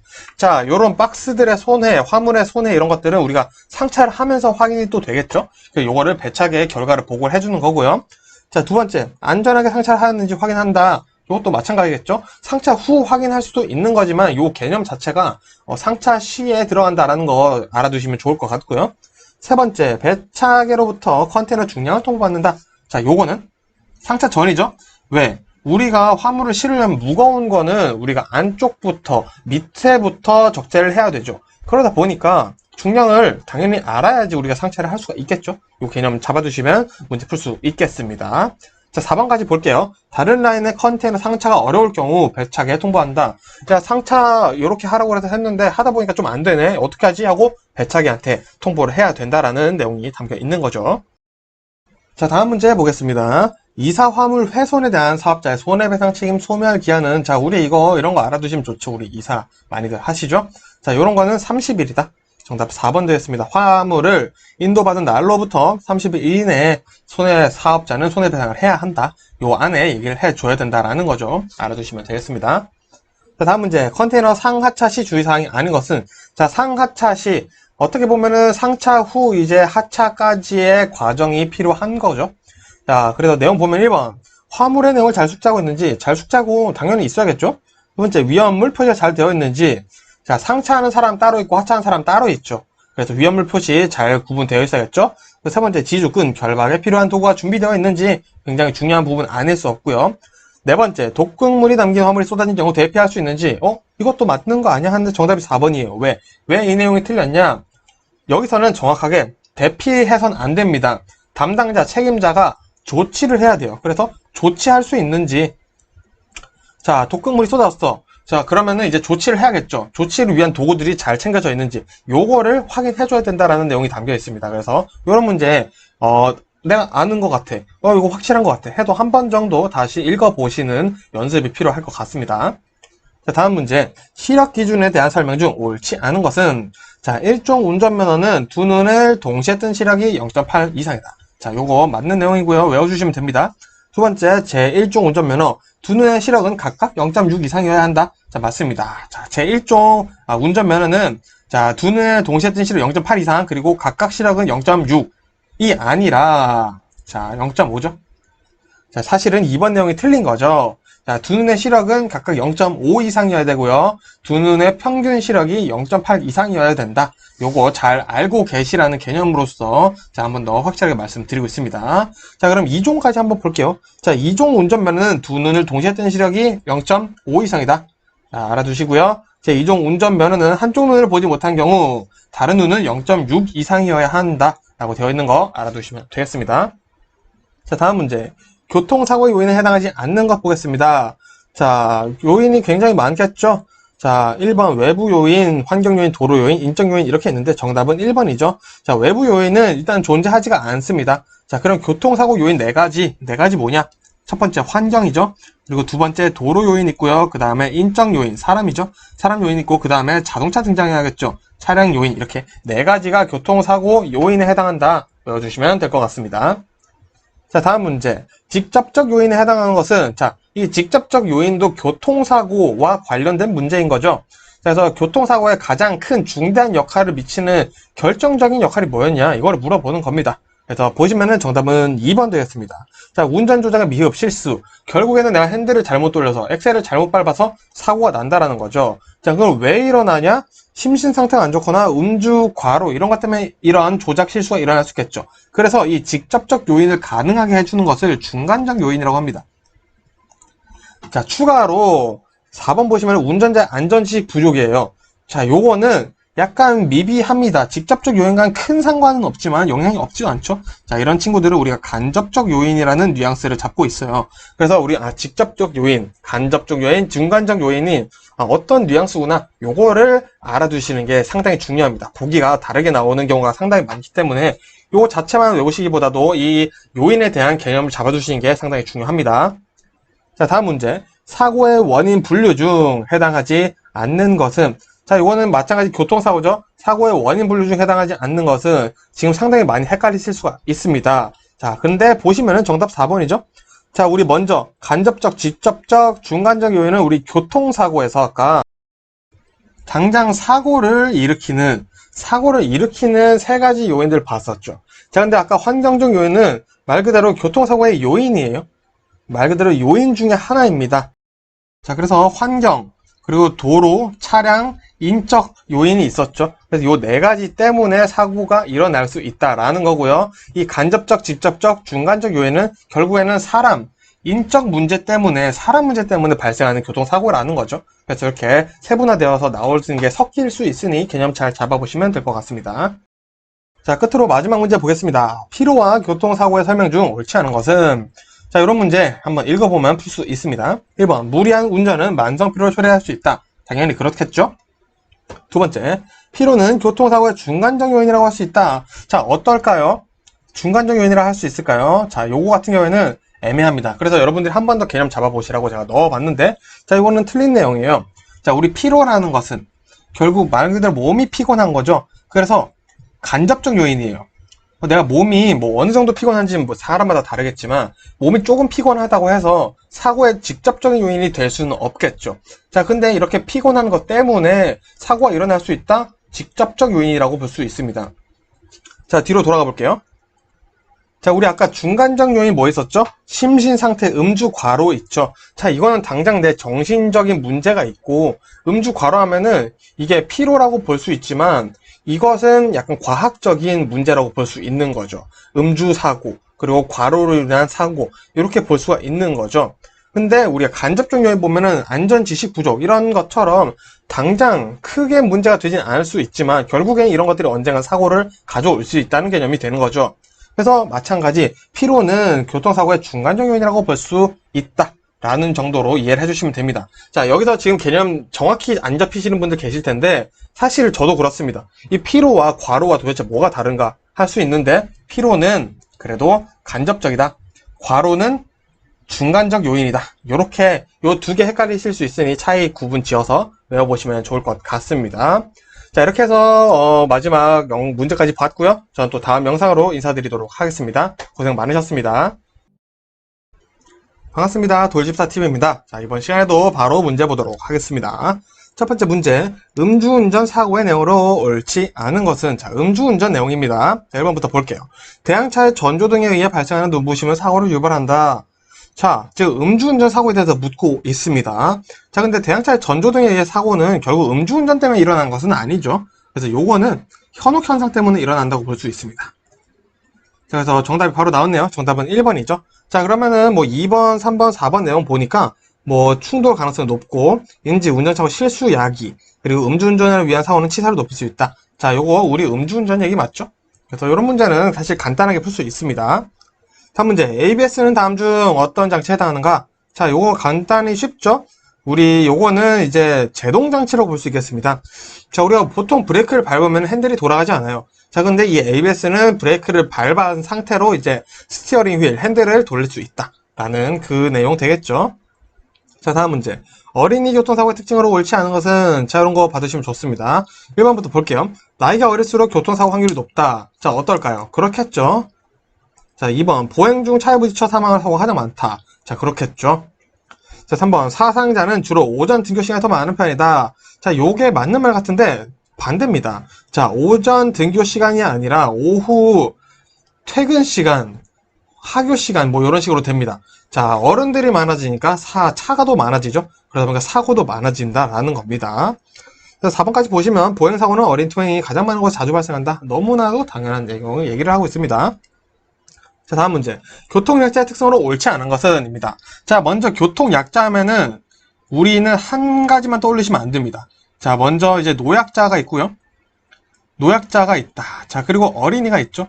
이 교통약자는 두 가지를 떠올려 주셔서 문제를 푸셔야 됩니다. 자, 먼저 첫 번째, 주의력이 부족하다. 자, 요거는 노약자, 어린이 둘 다 해당하죠. 자, 두 번째, 위기 상황에서 운동신경이 낮다. 요것도 둘 다 해당합니다. 맞죠? 자, 3번, 위기 판단 능력이 맞다. 자, 이것도 마찬가지 둘 다 맞습니다. 자, 4번, 시력이 저하된다. 자, 이것도 둘 다 맞나요? 자, 어린이들이 시력이 안 좋지는 않죠, 사실. 그래서 요거는 정답 4번 됩니다. 자, 근데 교통약자를 내가 한 가지로만 생각하고 있으면 이 문제는 사실 상당히 어려운 문제가 될 수 있겠죠. 다음 문제. 캐스터의 특징으로 옳지 않은 것은? 자, 우리 캐스터라고 하는 친구는 휠 얼라이먼트의 한 친구죠.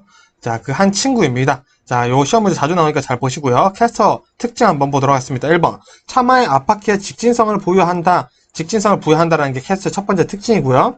두 번째, 핸들이 틀리는 것을 방지하고 보건성을 부여한다. 자, 요게 바로 직진성을 부여한다는 뜻입니다. 핸들이 틀리는 것을 방지하고 보건성을 부여하는 게 직진성을 부여한다라는 뜻이 되고요. 3번, 차마의 롤링, 떨림을 방지한다. 이것도 마찬가지죠. 그래서 2번, 3번이 직진성을 어떻게 부여해주는지 부연 설명을 하고 있는 거예요. 자, 4번 볼까요? 노면의 상태에 따른 진동을 흡수한다. 자, 캐스터라는 것은 결국 조향장치인데, 자, 진동을 흡수해주는 건 조향장치가 아니라 뭐죠? 쇼바. 흔히 말하는 쇼바. 현가장치죠. 그래서 우리 4번은 지금 현가장치에 대한 내용을 설명을 하고 있다. 봐주시면 되겠습니다. 자, 다음 문제. 토인에 대한 설명으로 옳지 않은 것은? 자, 이 토인도 마찬가지 우리 휠 얼라이먼트의 한 친구예요. 자, 토인은 좋은 거다. 토아웃은 나쁜 거다. 라고 일단은 알아두시고 보겠습니다. 자, 첫 번째, 앞바퀴 정렬을 돕는다. 토인의 첫 번째 특징이고요. 두 번째, 캠버에 의해 토아웃이 방지된다. 자, 토인 캠버 플러스 토아웃 방지. 외워두시면 되고요. 3번, 핸들의 조작력을 용이하게 돕는다. 자, 이것도 지금 좋은 얘기가 돼요. 방지된다. 돕는다. 좋은 얘기죠. 자, 근데 4번 볼게요. 주행 시 앞바퀴 타이어가 안쪽으로 몰리는 것을 방지한다. 자, 우리 토인이라는 것은 말이죠. 우리 자동차 앞바퀴가 여기가 더 좁은 겁니다. 뒷부분이.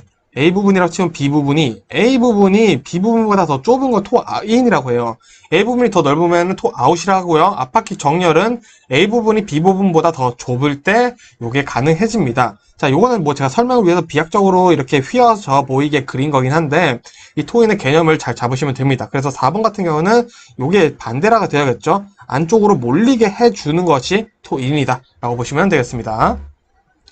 자, 다음 문제. 스탠딩 웨이브 현상이 일반적으로 발생되는 속도는? 자, 우리 스탠딩 웨이브라는 것은 자동차의 종류마다 다릅니다.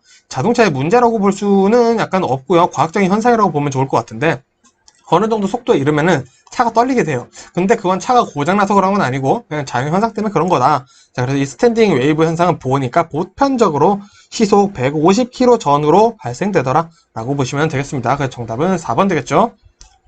자, 다음 문제. 현가장치에 해당하지 않는 것은? 자, 우리 현가장치라는 것은 뭐죠? 노면에 충격을 흡수해주는 친구들입니다. 쇼바라고 얘기를 하죠, 우리. 자, 한번 보겠습니다. 자, 스프링들이 많이 들어가겠죠? 자, 먼저 판 스프링. 맞을 것 같아요. 코일 스프링이죠? 자, 캠버, 모르겠네요. 4번, 공기 스프링. 자, 일단 스프링이 세 가지가 들어가 있어요. 그러면은 현가장치일 것 같은데, 캠버를 안다면 확실히 풀 수 있겠죠? 자, 정답은 3번 캠버입니다. 캠버는 조향장치고요.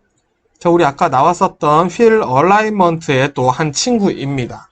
자, 그래서 우리 캠버 대신에 현가장치는 판 스프링, 코일 스프링, 공기 스프링, 그리고 비틀린 막대 스프링이 있다. 요 네 가지 외워두시면 될 것 같습니다.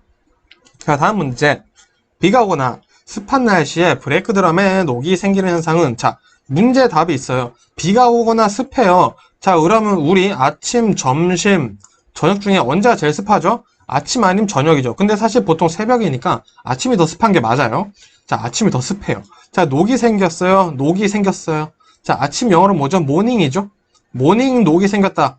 자, 모닝 록이 생겼어요. 정답 1번 모닝 록입니다. 자, 그래서 이렇게 외워주시면 되겠습니다.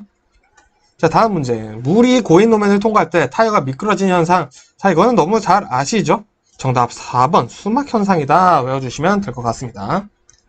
자, 다음 문제. 일상점검 중 내용 중 옳지 않은 것은? 자, 일상점검, 뭐 주간점검, 반기점검 뭐 이런 것들이 있는데, 자, 일단 개념을 잡아보실 때 일상점검이면은 우리가 매일 하는 거잖아요. 자, 근데 매일 우리가 차를 뜯어봐서 뭐 브레이크 패드가 괜찮으니 뭐 변속기는 괜찮으니 못 본다라는 거죠. 그래서 우리 당장 눈으로 볼 수 있는 거, 확인이 간단한 거, 요런 것들이 일상 점검에 들어간다라는 내용 받아보시고 보겠습니다. 자, 먼저 첫 번째 주행장치, 타이어 공기압은 적당한가? 자, 요거는 손으로만 눌러봐도 알 수 있죠.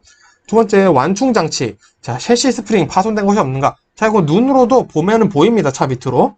그리고 세 번째 원동기 장치, 배기가스 색이 깨끗한가? 자, 배기가스 색 눈으로 안 보이죠? 근데 F 형지 돼서 확인하는 방법이 있는데 이것도 간단하다고 볼 수 있습니다. 자, 네 번째, 제동장치, 업쇼버에 오일 누출은 없는가? 자, 요 문제에서 이미 함정이 있어요. 정답은 4번입니다. 자, 업쇼버 자체가 제동장치에 들어가지 않아요. 자, 이 문제 자체가 어불성설이라는 거죠. 사실 알고 보면은 진짜 쉬운 문제였다라고 보시면 되겠습니다. 자, 다음 문제. 페이드 현상의 특징으로 옳은 것은? 자, 페이드 현상의 옳은 것입니다. 자, 보도록 하겠습니다. 자, 1번. 브레이크 마찰열이 라이닝에 축적되어 브레이크 제동력 저하입니다. 자, 요게 페이드 현상이에요. 자, 그러니까 무슨 말이냐? 우리가 보통 내리막길에서 브레이크를 밟으면은 평지에서 브레이크를 밟는 것보다 더 큰 마찰력이 생길 수밖에 없겠죠. 자, 그런 경우 이 마찰열이 라이닝에 축적되다 보니까 마찰 개수가 굉장히 낮아지는 거예요. 그래서 브레이크 제동력이 저하된다라는 거죠. 자, 그래서 정답은 1번이 되고요. 우리 2번 보겠습니다. 브레이크 마찰제의 마찰 개수가 낮아져 브레이크 제동력 저하됩니다. 자, 이게 어려운 문제라는 게 뭐냐면은 2번이랑 1번이랑 사실은 같은 말을 하고 있어요. 자, 근데 마찰제의 마찰 개수가 낮아지려면은 당장 마찰제에 뭔가 묻어야 됩니다. 오일이라던가 물, 이런 액체들이 되겠죠. 자, 그래서 이런 경우에는 우리 또 구체적으로 워터페이드란 단어를 사용해요. 같은 페이드 현상은 똑같은데 마찰제의 마찰 개수가 직접적으로 낮아진 것이기 때문에 오일이나 물이 묻어서, 그래서 이거는 워터페이드다라고 얘기를 합니다. 그래서 공부를 페이드 현상을 우리가 애매하게 알아놨다 하는 순간 1번, 2번 헷갈릴 수밖에 없겠죠. 자, 그래서 상당히 재밌는 문제였고요. 3번 볼게요. 자, 유압류에 기포가 생겨 효율이 떨어졌다. 진동소음 발생했다. 무조건 외워주세요. 캐비테이션이라고 합니다. 자, 시험에는 또 공동현상이다 라고 나올 수도 있어요. 진동과 소음이 발생해요. 왜? 유압류의 기름, 오일에 기포가 생겼기 때문이죠. 요거 캐비테이션 현상이고요. 4번 볼게요. 차량의 속도가 증가됨에 따라 타이어의 접지부에 변형이 생기는데 다음 접지 시점까지도 변형이 복원되지 않아 차량에 진동이 발생한다. 자, 요게 스탠딩 웨이브입니다. 자, 무슨 말이냐? 타이어가 있어요. 타이어가 앞으로 회전을 하겠죠. 자, 이거 땅입니다. 자, 그럼 요 타이어와 땅에 붙는 이 접지부가 뜨겁겠죠? 자, 뜨거워지는데 타이어가 빙글 돌면서 요 사이 원래는 다 식어요. 근데 차가 너무 빨라서 너무 빨리 회전하다 보니까 타이어가 식어서 펴지지도 않은 채 또 접지부와 만난다는 겁니다. 그러면은 쭈글쭈글해진 타이어가 또 굴러가다 보니까 떨림이 발생할 수 있겠죠. 진동이 발생할 수 있겠죠. 그래서 이거를 우리 스탠딩 웨이브다 라고 설명을 한다는 거 알아두시면 되겠습니다. 자, 다음 문제 보겠습니다. 운송사업자는 운임 및 요금, 운송 약관을 정하여 미리 국토교통부 장관에게 신고해야 하는데 이때 필요한 사항이 아닌 것은? 자, 우리 이거 전 영상에서도 한번 다뤘었던 내용이죠. 자, 보겠습니다. 자, 일단 문제 보시면은 운임 및 요금, 운송 약관을 정해서 이제 교통부 장관에 신고를 하는데 당연히 운임 및 요금 신고서는 들어가야 되겠고요. 원가 계산서 어떻게 계산을 했는지 들어가야 되겠죠. 자, 3번 운임 및 요금표, 이것도 당연히 들어가야겠죠. 자, 4번 보시면 근데 운임 및 요금의 신고 대비표. 자, 요거는 굳이 알려줄 필요 없고, 요거는 뭐 변경되는 경우, 변경 신고하는 경우에 전과 이제 바꿀 그 신구를 대비를 해본다. 그래서 정답은 4번 되겠죠. 자, 그래서 이 운임 및 요금은 모두 신고를 해야 되겠고요. 벤형이나 뭐 덤프형 다 상관없이 모두 신고를 해줘야 되겠고요. 정확히 운임 및 요금, 운송 약관을 어떤 규정으로 해야 되는지는 국토교통부 장관이 정한다 라는 내용까지 같이 알아두셔야겠죠. 자, 다음 문제. 기록계에 대한 설명으로 옳지 않은 것은? 자, 이 문제는 진짜 쉬운 문제예요. 자, 기록계가 뭐죠? 기럭개는 갓길이죠. 자, 요것만 알고 있으면은 풀 수 있는 문제입니다. 즉, 기럭개가 갓길인 걸 알고 있느냐라는 문제를 하고 있는 거예요. 1번 보겠습니다. 기럭개가 접을수록 사고율이 낮다는 통계가 있습니다. 전혀 그렇지 않겠죠? 자, 2번 교통의 안정성과 쾌적함을 제공하고 있다. 맞는 말이죠. 도로 작업이나 고장 차량의 여유를 제공하고 있다. 맞죠? 4번 긴급 차량의 출동, 사고 차량의 신속한 사고 처리로 사용된다. 맞죠? 당연히 정답 1번. 기럭개가 좁을수록 사고율이 낮다는 통계가 아니라 사고율이 더 높다라는 통계가 있는 게 맞아야겠죠. 자, 다음 문제. 방어 운전에 대한 설명으로 옳지 않은 것은, 자, 우리 방어 운전이라 가서 내가 상대방 운전자를 믿지 않고 운전을 하는 거죠. 그래서 보시면 1번, 다른 운전자의 실수를 예측하는 것이다. 맞죠? 2번, 위험한 행동에 대한 대처할 수 있는 자세를 갖추는 것이다. 이것도 맞는 내용입니다. 3번, 세심한 관찰력을 가지고 있어야 한다. 이것도 맞죠? 4번, 교통신호에 따라 신호가 바뀌는 순간 바로 주행한다. 자, 이미 벌써 틀려먹었죠? 자, 이런 거는 우리 상식과 경험으로 충분히 풀 수 있는 문제들이 많이 나오고 있습니다.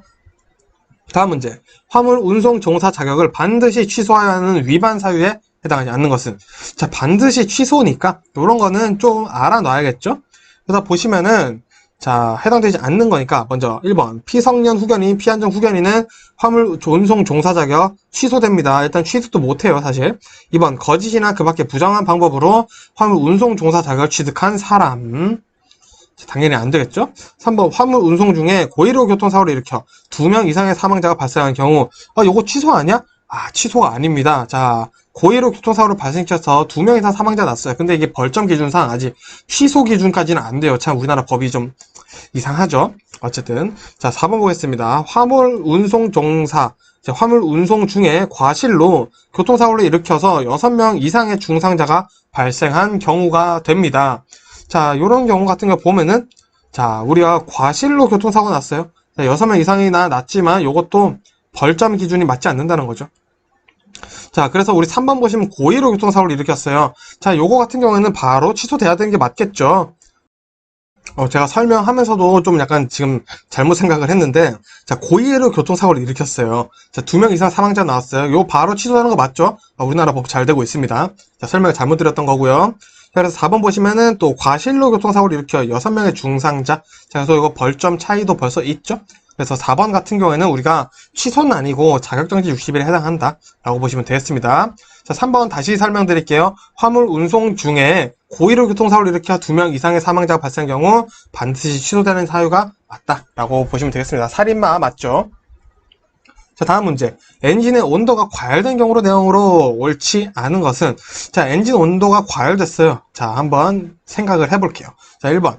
팬벨트를 교환한다. 자, 온도가 과열됐어요. 자, 그러면 일단 팬벨트를 교환해줘야겠죠. 자, 팬벨트도 지금 굉장히 뜨거워져 있는 상황이겠죠. 언제 터질지 몰라요. 두 번째, 냉각팬 및 워터펌프가 잘 작동하고 있는지 확인한다. 그래야겠죠. 엔진의 온도가 올라간 이유가 첫 번째는 냉각 장치들의 문제가 있을 수 있겠죠. 세 번째, 배기 배출가스를 확인한다. 자, 배기 배출가스랑 온도랑 연관이 있을까요? 굳이 없다고 할 수는 없지만 직접적인 연관이 있다고도 볼 수가 없습니다. 그래서 정답은 3번이고요. 배기 배출가스 같은 경우는 엔진 오일이 이상 연소 시 완전 연소가 잘 되지 않고 불완전 연소가 될 때 배기 배출가스를 많이 확인을 한다는 거 알아주시면 되겠습니다. 그래서 4번도 보시면 2번이랑 같은 내용이죠. 냉각수의 용량 상태를 확인해본다. 보시면 되겠습니다. 자, 다음 문제. 중앙 분리대 역할로 옳지 않은 것은 보겠습니다. 자, 1번. 상하 차도의 교통 분리를 담당한다. 이거 맞고요. 2번. 보행자에게 안전섬을 제공한다.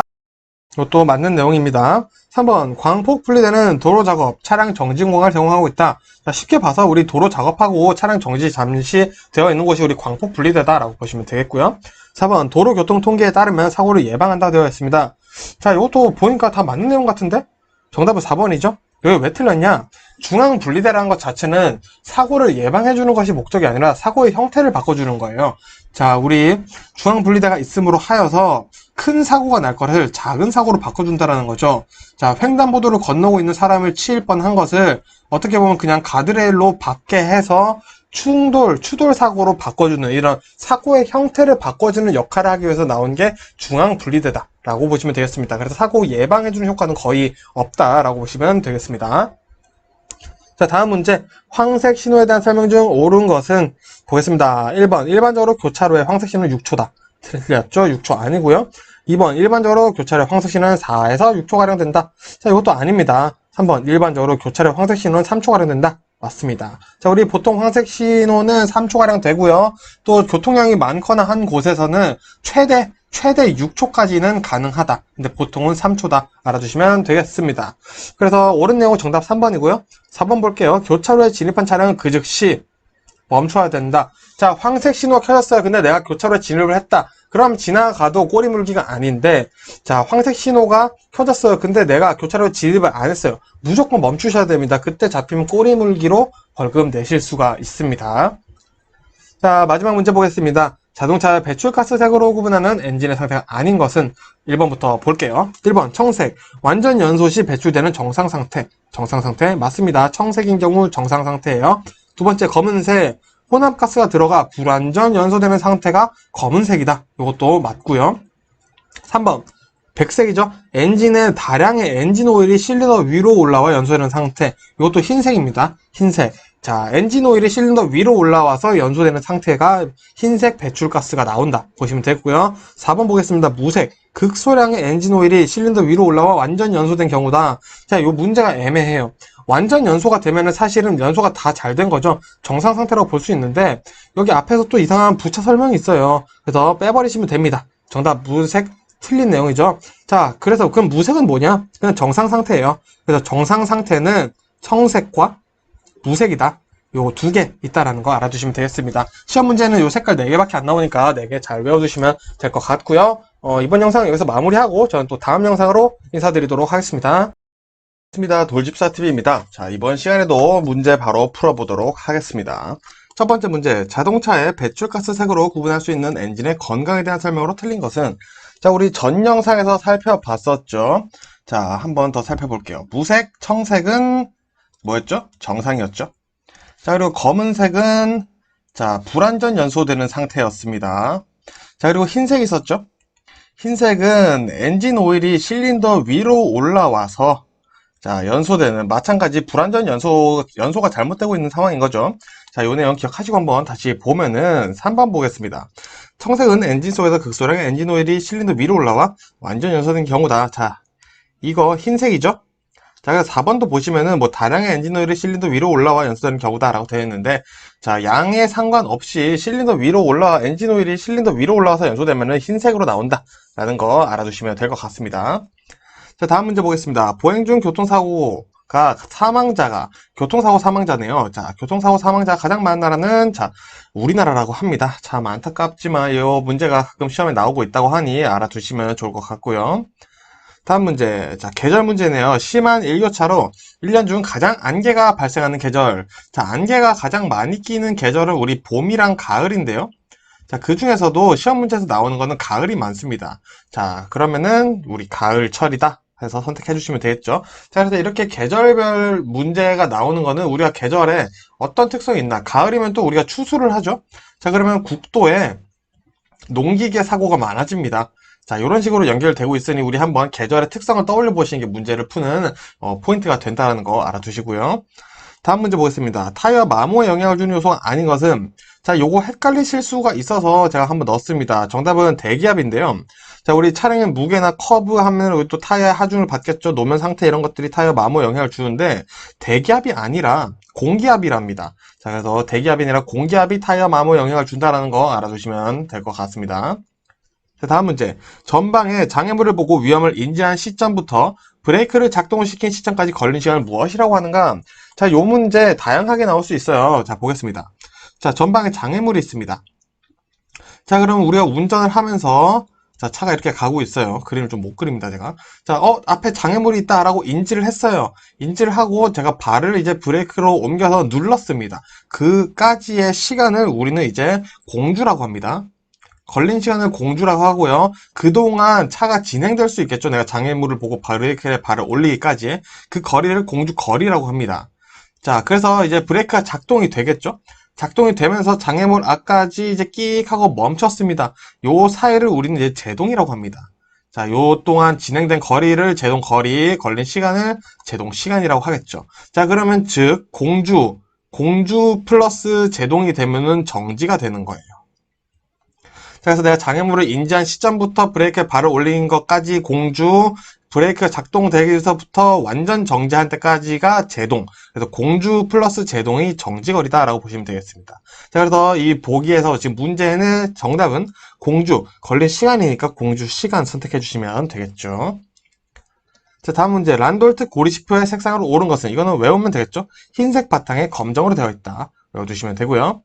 자, 다음 문제. 충전 용기 적재 기준으로 옳지 않은 것은, 자, 1번부터 보겠습니다. 자, 40도 이하를 유지해야 한다. 자, 이거 맞는 내용이고요.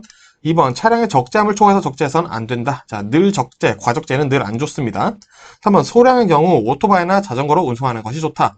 자, 이것도 맞는 말 같아 보이지만 우리가 생각해보면 틀렸죠? 자, 늘 안전을 유의해야 되기 때문에 소량의 경우라 하더라도 충전 용기를 적재를 해서 옮길 수 있는 차량으로 운반을 하는 게 가장 안전하겠죠? 정답은 3번 되겠습니다. 자, 다음 문제. 전방의 대산물까지의 거리를 목측하는 것과 기능의 명칭. 자, 목측은 우리 말 그대로 눈으로 보는 거죠. 그래서 수치상 정확한 건 아닙니다. 그렇기 때문에 요 전방의 대산물까지의 거리를 내가 눈으로 봤을 때 목측하는 것과의 기능, 그 기능과 명칭은 심경각과 심시력이다 라고 외워두시면 되겠습니다. 좀 어려운 말이죠. 자, 다음 문제. 고객이 서비스 품질을 평가하는 기준이 아닌 것은, 자, 이것도 마찬가지 내가 고객의 입장으로서 어떻게 했었나 고민을 해보면 풀 수가 있습니다. 자, 그래서 우리가 서비스 품질을 보려면은 여러 가지가 있겠지만 4번 보겠습니다. 한정성. 이 서비스가 한정적이라는 것을 가지고 서비스 품질을 평가를 하기 쉽지가 않죠. 그 서비스를 받았을 때 이 서비스가 잘 되었는지, 이 서비스를 제공하는 사람의 태도는 어떤지, 그리고 내가 무언가를 요구를 했을 때 대응이 빠른지, 대화가 잘 되는지, 이런 것들을 가지고 우리가 서비스 품질을 평가를 해보죠. 그래서 이거를 서브 퀄이라고도 하는데, 뭐 거기까지는 사실은 중요하진 않고, 한정성은 우리 서비스 품질이라는데 평가를 기준이 아닌 것 같다라고 생각을 해보시면 좋을 것 같습니다. 자, 다음 문제. 화물 운송업자의 용모나 복장으로 옳지 않은 것은, 자, 이런 문제는 사실 땡큐 문제입니다. 읽어보면 풀 수 있어요. 자, 단정한 외모 중요하죠. 계절감에 맞는 복장 중요합니다. 자, 그리고 간편한 신발이나 슬리퍼를 신고 있다. 자, 이거는 일단은 뭐 안전상의 위험도 당연히 있겠거니와 또 고객에게 좋은 모습을 보여줄 수는 없겠죠. 그래서 슬리퍼는 선 넘었다. 그래서 3번 보시면 될 것 같습니다. 자, 다음 문제. 운전자가 가져야 할 자세로 옳지 않은 것은, 자, 이렇게 안전이나 자세, 용모 이런 문제들은 정말 쉬운 문제예요. 우리가 상식적으로 풀어보면 되기 때문에 보면은 예측 운전이다. 예측 운전 해서는 안 되겠죠? 당연히 그래서 정답 1번 되겠고요. 뭐 심신의 안정, 집중력, 교통, 법규 준수 이런 거는 당연히 운전자가 가져야 할 자질이자 자세가 되겠죠. 자, 다음 문제. 화물 지파에 관한 내용으로 옳지 않은 것은 한번 보겠습니다. 자, 1번. 인사와 함께 밝은 미소로 화물은 인수해야 된다. 당연히 그렇게 하면 좋겠죠. 2번. 2개 이상의 화물은 결박하여 지파한다. 자, 이제 우리 택배로 예상을 해보면은 박스 2개를 묶었어요. 내가 테이프로 묶어서 저 이거 택배 맡기려고 하면은 거절되죠. 이렇듯 결박 화물은 금지되어 있습니다. 그래서 이게 정해져 있기 때문에 우리가 택배 2개를 보내고 3개를 보는 거 다 묶어서 보내면 안 되나? 당연히 안 된다라고 보시면 되겠죠. 그래서 정답 2번 되겠습니다. 자, 다음 문제. 고객에게 불쾌감을 주는 몸가짐이 맞는 것은, 자, 이런 거 읽어보면 풀 수 있습니다. 1번. 충혈된 눈, 길게 자란 코털. 자, 고객으로서 이거 보면은 기분 나쁘죠? 기분 나쁠 수밖에 없습니다. 당연히 정답 1번 되겠고요. 나머지는 뭐 깔끔한 모습이죠. 자, 다음 문제. 물류의 기본 원칙인 7R에 해당하지 않는 것은 보겠습니다. 자, 먼저 7R이라는 것은 일단 R, right, 적절한, 좋은이란 뜻이죠. 그래서 이 right, 적절한 품질, 적절한 양, 그리고 적절한 시간, 적절한 장소, 이 적재적소라는 거죠. 적절한 인상, 좋은 인상을 줘야 된다라는 거고요. 적절한 가격, 그리고 적절한 좋은 상품이어야 된다라고 보시면 되겠습니다. 그래서 정답 보시면은 적절한 운전은 해당하지 않는다라는 거, 이거 7R 외워주시면 좋을 것 같습니다. 자, 다음 문제. 물류의 기능 중 포장 기능의 구분이 아닌 것은, 자, 이거 한번 읽어볼게요. 자, 먼저 1번. 단위 포장 개별이다. 자, 개별 포장을 단위 포장이라도 합니다. 맞는 내용이고요. 자, 외부 포장, 겉 포장을 한다. 겉을 싼다라는 거죠, 상품에. 자, 이것도 맞는 내용이고요. 내부 포장은 속을 포장을 해주는 겁니다. 자, 뭐 이런 것들을 우리 시멘트 같은 데 보면은, 시멘트 봉지 뜯어 보면은, 자, 안에 종이로 포장되어 있는데 안에 비닐로 한 겹 더 돼 있죠? 자, 이런 것들은 우리가 흡습을 방지하기 위해서 포장을 한 거죠. 내부 포장에 해당한다 보시면 되겠고요. 자, 4번 일괄 포장 전체 되어 있습니다. 자, 요거는 없는 말이죠. 자, 일괄 포장이란 단어 자체가 일단은 보통 포장에서는 쓰이지 않기 때문에 이렇게 선택을 해주시면 되겠습니다. 자, 다음 문제.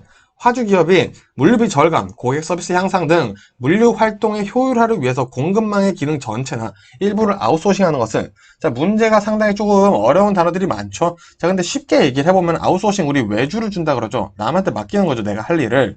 자, 그렇다라는 것은 내가 할 일을 남한테 맡김으로써 내가 다른 일에 집중하겠다 라는 겁니다. 요 개념이 들어가 있는 거예요. 그렇게 함으로써 내가 물류 활동의 효율화를 만들겠다라는 거죠. 그래서 요 내용 뭐냐? 물류업입니다. 제3자 물류업 3PL이라고 나올 수도 있어요. 그래서 요 공급망의 기능 전체나 일부를 아웃소싱, 외주를 준다. 제3자 물류업이다 라고 기억을 해주시면 되겠습니다.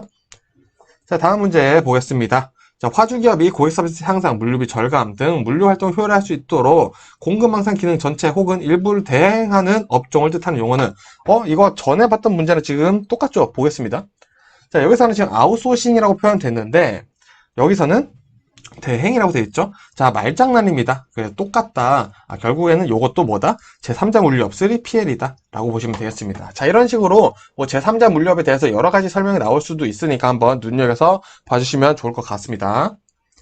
자, 다음 문제. 제3자 물류가 도입되는 이유로 잘못된 것은입니다. 한번 볼게요. 1번. 자가 물류 활동에 의한 물류 효율화의 한계. 자, 우리 제3자 물류가 외주를 주는 거죠. 내가 할 일에 대해서 좀 외주를 주는 거예요. 보통 물류 활동에 대해서 외주를 많이 줍니다.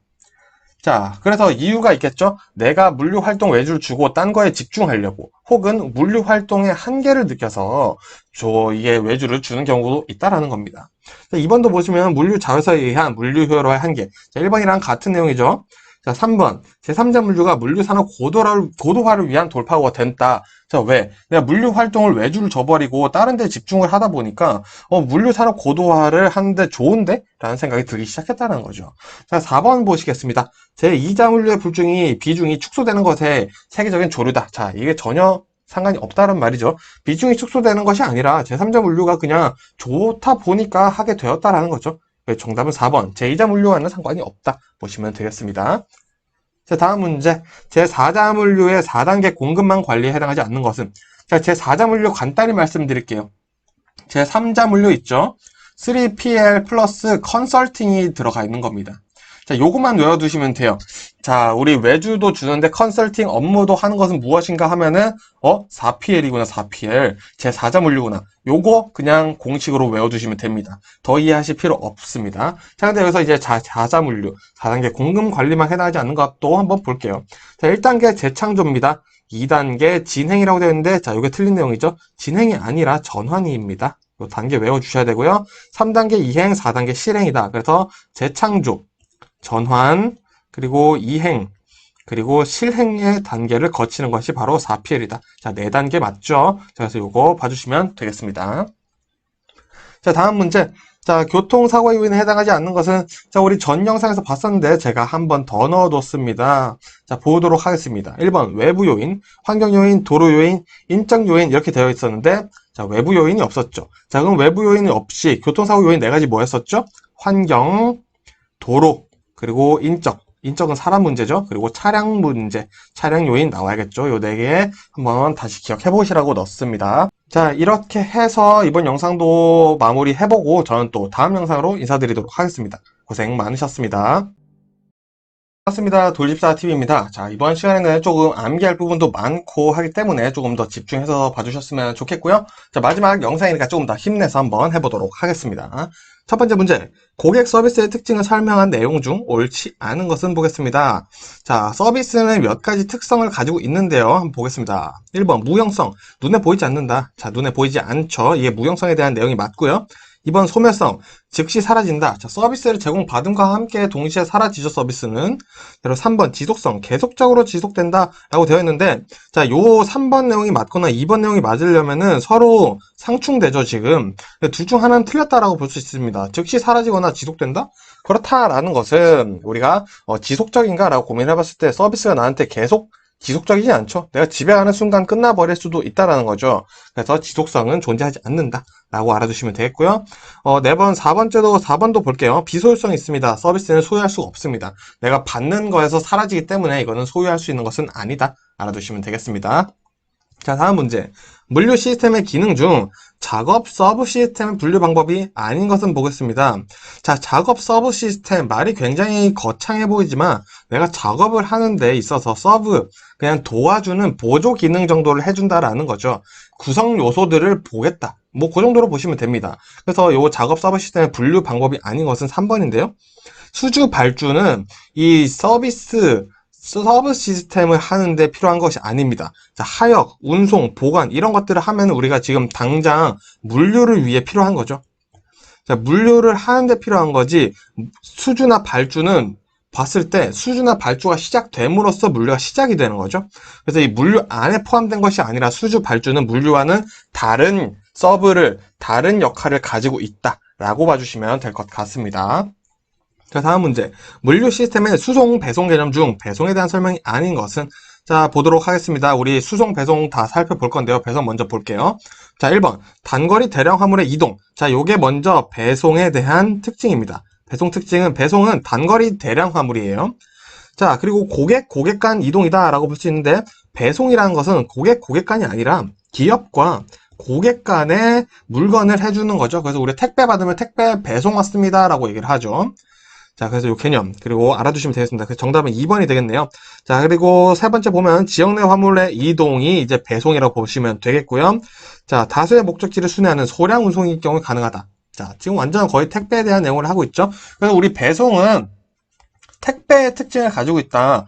우리 흔히 시켜서 물건을 시켜서 오는 그런 단순한 활동들, 배송이 이제 택배를 옮겨주는 그런 내용을 담고 있구나. 알아두시면 될 것 같습니다.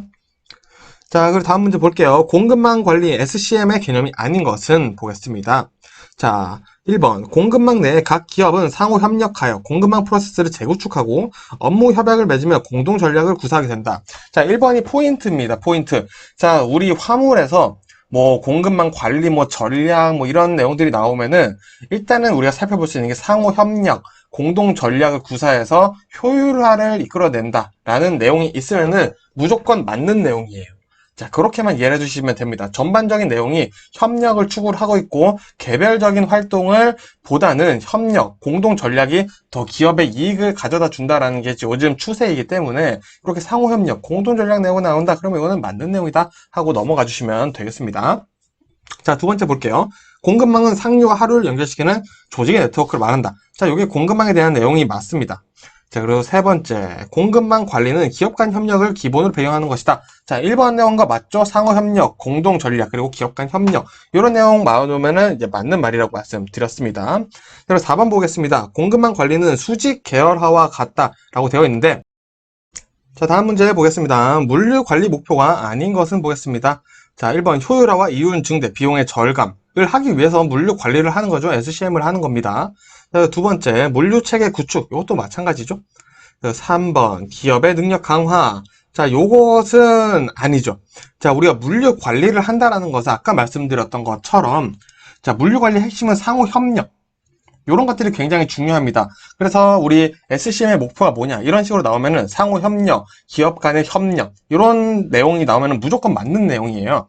자, 근데 3번 보시면은 기업의 능력 강화를 한다. 기업 혼자만의 능력을 강화하는 게 아니라 이제는 상호 협력을 해서 다 같이 성장하는 것이 물류 관리의 목표다. 그것이 어떻게 보니까 기업에 더 이익이 되더라. 이런 내용들이 나와야지 맞는 내용입니다. 그래서 기업의 능력을 강화하는 것이 아니라 어떤 특정 시장 어떻게 예를 들어서 물건을 파는데 볼펜을 파는 시장을 오히려 강화를 하는데 기업들이 협력을 하는 것이 물류 관리의 목표가 되고 있다. 그래서 기업의 능력 강화하는 것이 아니라 시장의 능력, 시장의 기능을 더 강화시키는 것이 물류 관리의 목표가 될 수 있다라고 이해를 해주시면 될 것 같습니다.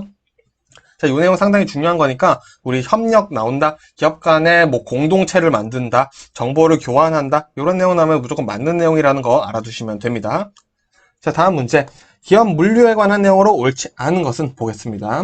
자, 1번. 주활동. 자, 대고객 서비스 수준, 수송, 재고 관리, 주문 처리. 자, 요것들이 이제 주활동이라고 보시면 되고요. 자, 그리고 2번 보시면 지원활동 있죠. 이 지원활동이 이제 주활동을 보조해주는 역할이다라고 보시면 되겠습니다. 그래서 보관, 자재 관리, 구매, 포장, 정보 관리 등이 있어야지 우리 주활동을 하는데 성공적인 수행이 가능하겠죠. 그래서 요 내용도 맞는 내용이고요.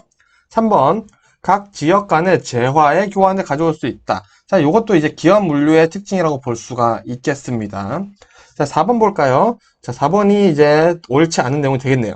자, 물류 활동의 범위는 물적 공급 과정에 국한된다 라고 되어 있는데, 자, 물적 공급 과정이라고 초점을 맞춰서 보면은 당연히 필요하겠죠. 자, 근데 유통까지 함께 해준다라는 겁니다.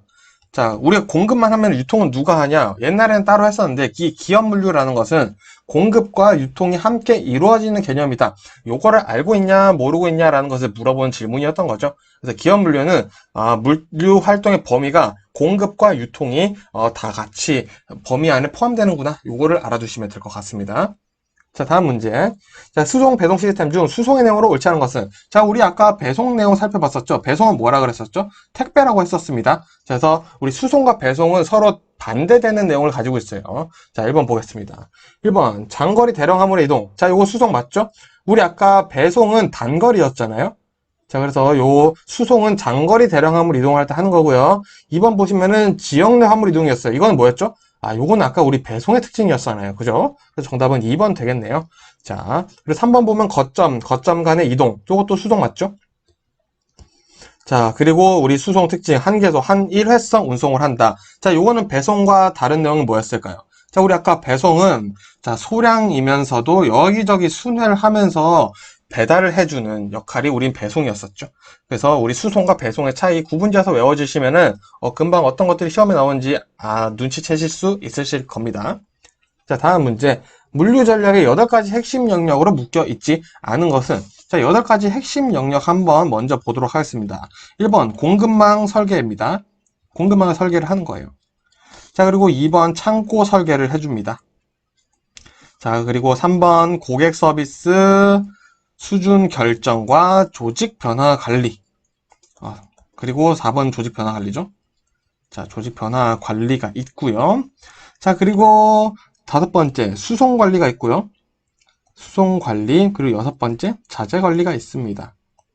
자, 그리고 7번째, 로지스틱스 네트워크 전략 구축이 있고요.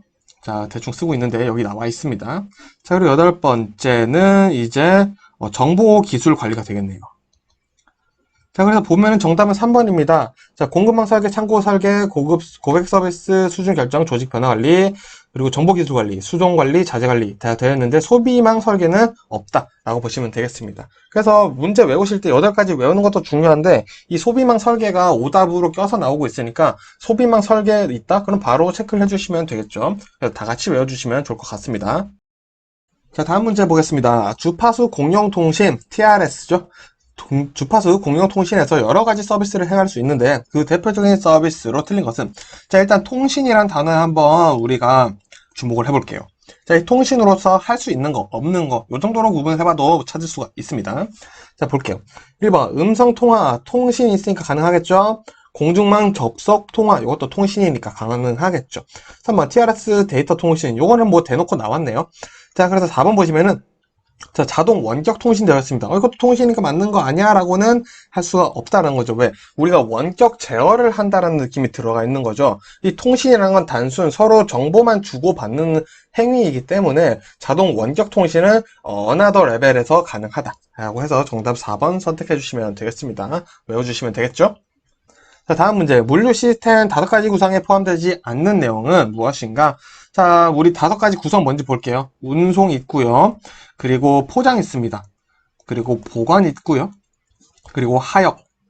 그리고 정보 이렇게 5가지가 있습니다. 이게 물류 시스템 5가지 구성이고요. 그래서 문제 풀어보면은 생산 없다라는 거 볼 수 있겠죠. 자, 다음 문제. 제4자 물류에 대한 내용으로 옳지 않은 것은 우리 전 영상에서 봤었죠? 자, 1번 볼게요. 자, 제3자 물류의 컨설팅 업무가 오타가 좀 있네요. 업무가 추가된 것이다. 요거 맞다고 제가 말씀드렸었죠. 2번, 광범위한 공급망 조직을 관리하고 있다. 자, 요게 또 4자 물류의 특징입니다. 지금 문제 보시면서 이해해 주시면 되고요. 자, 3번, LLP 4PL이라고도 한다. 자, 요거 맞습니다. 우리 제3자는 3PL이라고 하고요. 제4자는 자, 말 그대로 4PL 되는데 또 LLP라는 단어도 있다라는 거 알아두시면 되겠죠? 자, 그럼 정답이 4번일 건데 한번 볼게요. 비즈니스 프로세스 제휴 등 기술을 통합하지만 배송 운영은 하지 않는다. 자, 우리 제3자 물류가 물류 물류, 과통, 유통 이런 것들을 외주를 주는 거죠. 자, 그럼 4자 물류는 3자 물류의 컨설팅 업무가 추가된 거예요. 그렇다 보면 당연히 배송 운영을 해야겠죠. 자, 이렇게 해서 3자 물류에 대한 이해도가 있다면은 4자 물류에 대한 문제도 쉽게 푸실 수가 있습니다. 자, 다음 문제. 공동 수송의 장점이라고 볼 수 없는 것은, 자, 우리 아까 수송과 배송의 차이점이 있었죠? 자, 그거를 연계지어서 한번 풀어보도록 하겠습니다.